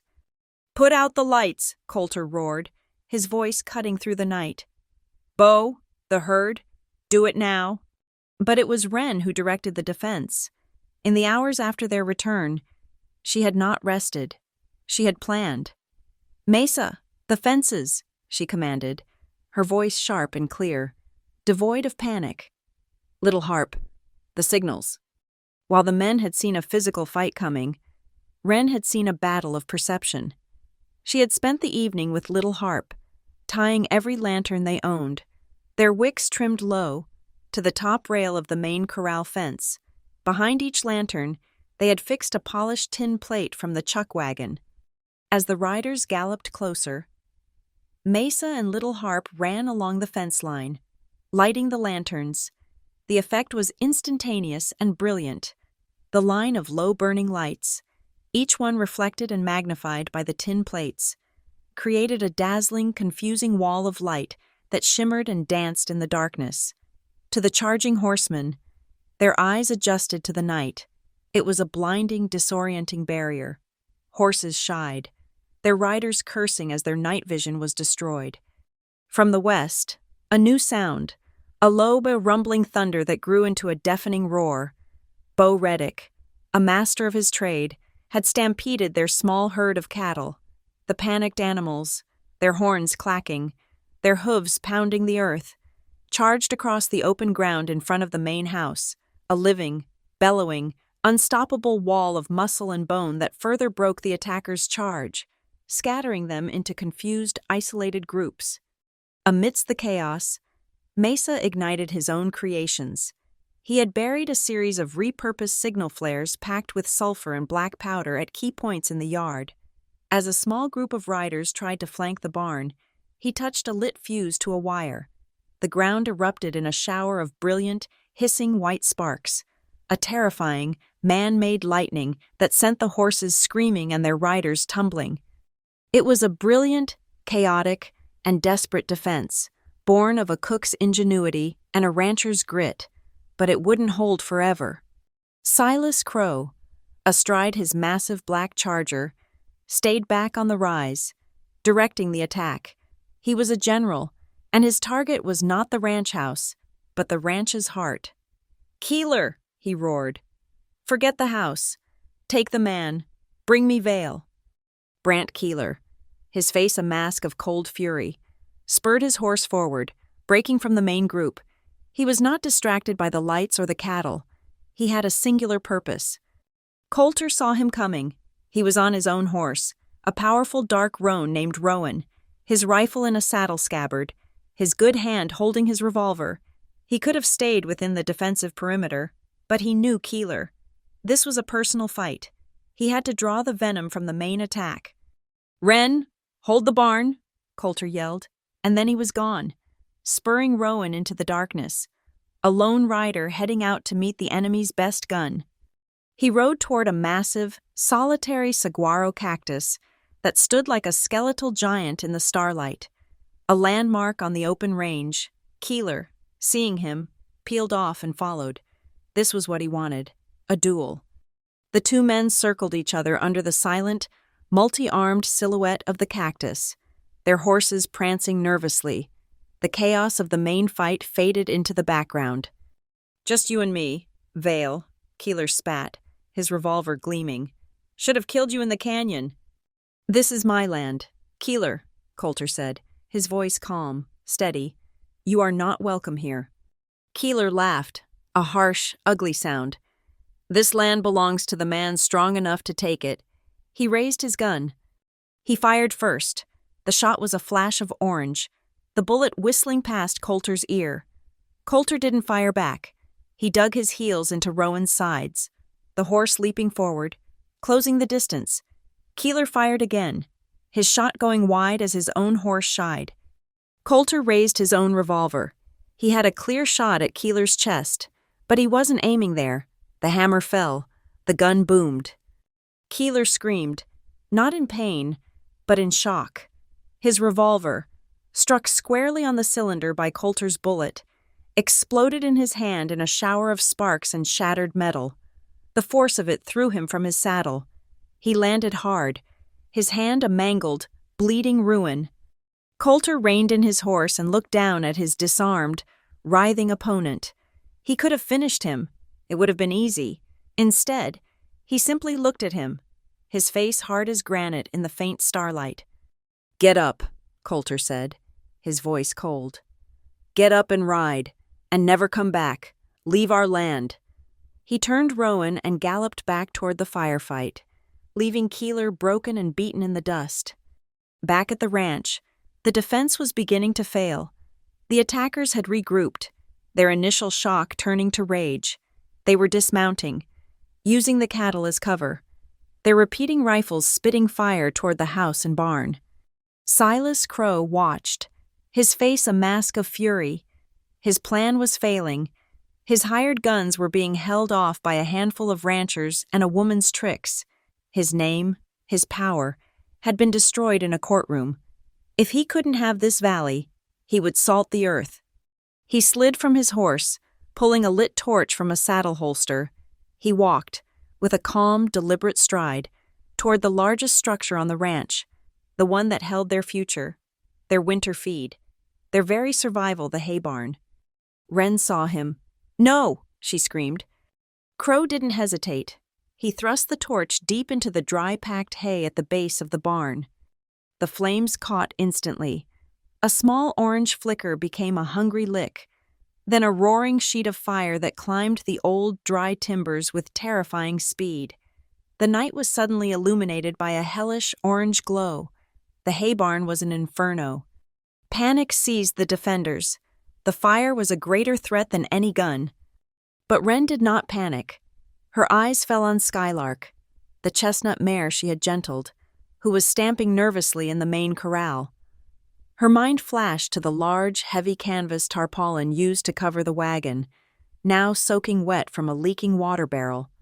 In a move of pure, breathtaking audacity, she ran. She threw open the corral gate, grabbed Skylark's mane, and swung herself onto the mare's bare back. With a scream, she urged the horse forward. She galloped past the water barrel, leaning low and scooping up the corner of the heavy, dripping canvas. She dragged it behind her, a wet, dark flag. "Wren, no, it's too late," Mesa shouted, his face a mask of horror. She didn't listen. She aimed Skylark, the horse she had saved, directly at the wall of fire. The mare, trusting her rider completely, did not balk. They charged into the inferno. For a moment, they were a silhouette against the flames, a mythical creature, a woman on a fire-born steed. Wren rode Skylark parallel to the burning wall, swinging the heavy, wet tarpaulin like a giant's flail. She beat at the base of the fire, the canvas hissing and steaming as it struck the flames. She was relentless, a figure of pure, focused fury, her face illuminated by the fire, her hair flying wild. The flames retreated from her assault, beaten back, smothered. It was an impossible, iconic image of defiance. And then, a new sound. Hoofbeats, dozens of them, not attackers, but rescuers. Over the ridge, lit by the glow of the fire, came a posse, but they weren't lawmen. They were the ranchers, the farmers, the merchants from the town meeting. Their faces grim, their hunting rifles and shotguns held ready.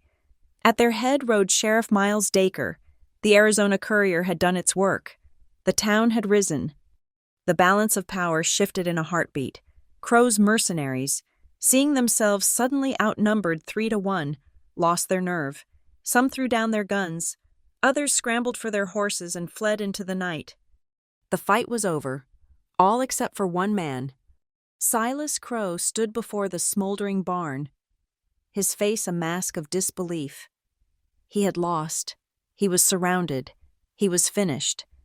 He saw Wren slide from Skylark's back, her face smudged with soot, her body trembling with exhaustion.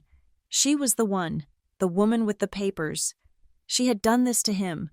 In a final, desperate, cowardly act, he lunged. He grabbed Wren from behind, his massive arm locking around her throat, the long barrel of his revolver pressing against her temple. "Stay back," he screamed, his voice a raw shriek of madness. "All of you, stay back, or she dies." The armed townspeople froze. Coulter, who had just ridden up, his face a mask of cold terror, raised his hands. "It's over, Silas," Coulter said, his voice dangerously calm. "Let her go." "It's not over," Crow raved, dragging Wren backward. "She did this witch, she ruined me." Wren held fast in his grip. The cold steel pressed against her skin. Did not struggle. She was terrified, but a strange, cold calm settled over her. She knew this man. She knew his weakness. It wasn't greed, it was pride. She raised her voice, not pleading, but projecting, making sure every person in the yard could hear her. "You see?" she called out, her voice ringing with a strength she didn't know she possessed. "This is the great Silas Crow. He's not afraid of guns. He's not afraid of lawmen." She paused, letting the words sink in. "He's afraid of a woman with a piece of paper." The taunt hit him harder than any bullet. The crowd murmured, their expressions turning from fear to contempt. He was no longer a monster. He was a coward, hiding behind a woman. From the crowd, a new group pushed forward. It was Orla Finch, her face set like stone, and behind her were a dozen other women from the town, the wives and daughters of the ranchers. They weren't carrying guns. They were carrying buckets of water, ropes, and horse blankets. They marched forward, a silent, determined army, to save the ranch. Crow saw his power, his reputation, his very masculinity, dissolving before his eyes. He was nothing. He snapped. He shoved Wren away from him and raised his gun, firing wildly, blindly, into the crowd. A bullet tore through the sleeve of Wren's dress, grazing her arm, drawing a thin line of blood. Coulter moved. He was a blur of motion, a panther uncoiling. He didn't draw his gun. He launched himself at Crow, his shoulder hitting the bigger man's chest with the force of a battering ram. The two men went down in a tangle of limbs, rolling in the muddy, ash-strewn yard. Coulter, fueled by a year of grief and a night of rage, was a demon. He pinned Crow to the ground, his fist raised. Before he could strike, Dacre was there, pulling him off. "That's enough. Vale, it's over."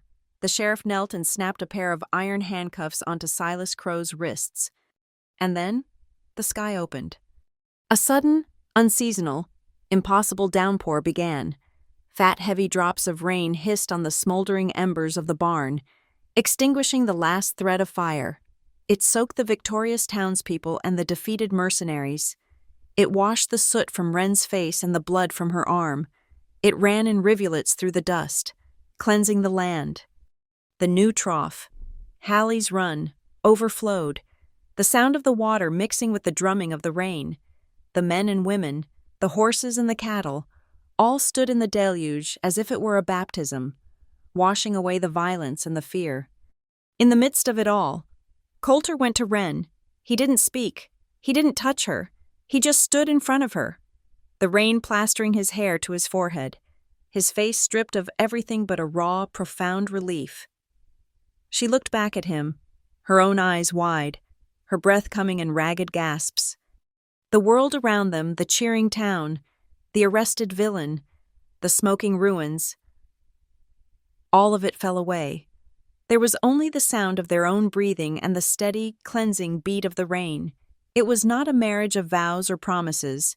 It was a marriage of wills, forged in fire and sealed by the water. The morning dawned, scrubbed clean by the rain. The air over Hollow Star was cool and sharp, smelling of wet earth, damp sage, and the clean, satisfying scent of wood smoke from the kitchen chimney. The fire was out. The mercenaries were gone, and the valley was quiet. The final act did not take place on a battlefield, but back in the Pine Vale Town Hall. It was not a hearing. It was a reckoning.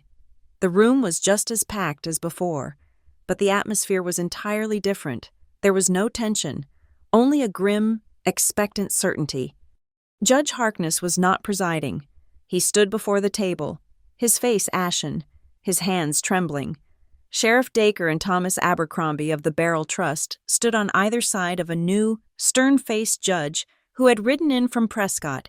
Silas Crow was there, too, in chains, his expensive suit now rumpled and stained with mud, his face a mask of cold, dead-eyed fury. The proceedings were brief, presented with the mountain of evidence: the fraudulent claim, the bank's foreclosure, Orla Finch's ledgers, the newspaper, and the sworn testimony of a dozen ranchers. Harkness did not even attempt a defense. He resigned his position in a choked whisper, his career and reputation utterly destroyed. Silas Crow said nothing. He simply stared, his hatred a palpable force in the room, as he was formally charged with conspiracy, fraud, arson, and attempted murder. As Dacre led him away in chains, bound for the territorial prison, he was no longer a king or a cattle baron. He was just a ruined man, a ghost of his own ambition. The Arizona Courier, which had sold out its entire print run, told the story in a single glorious headline that was already being framed in saloons and mercantiles across the territory. Hollow Star's woman sinks Copper Ridge, with paper. Back at the ranch, the community had come together. It was a scene of resurrection. The men and women who had ridden to their defense now worked alongside them, clearing the debris, patching the bullet holes, and raising a cheer as the last of the smoldering hay was doused. The air was filled with the sound of hammers, laughter, and the steady, life-affirming splash of water. Wren stood by the main trough.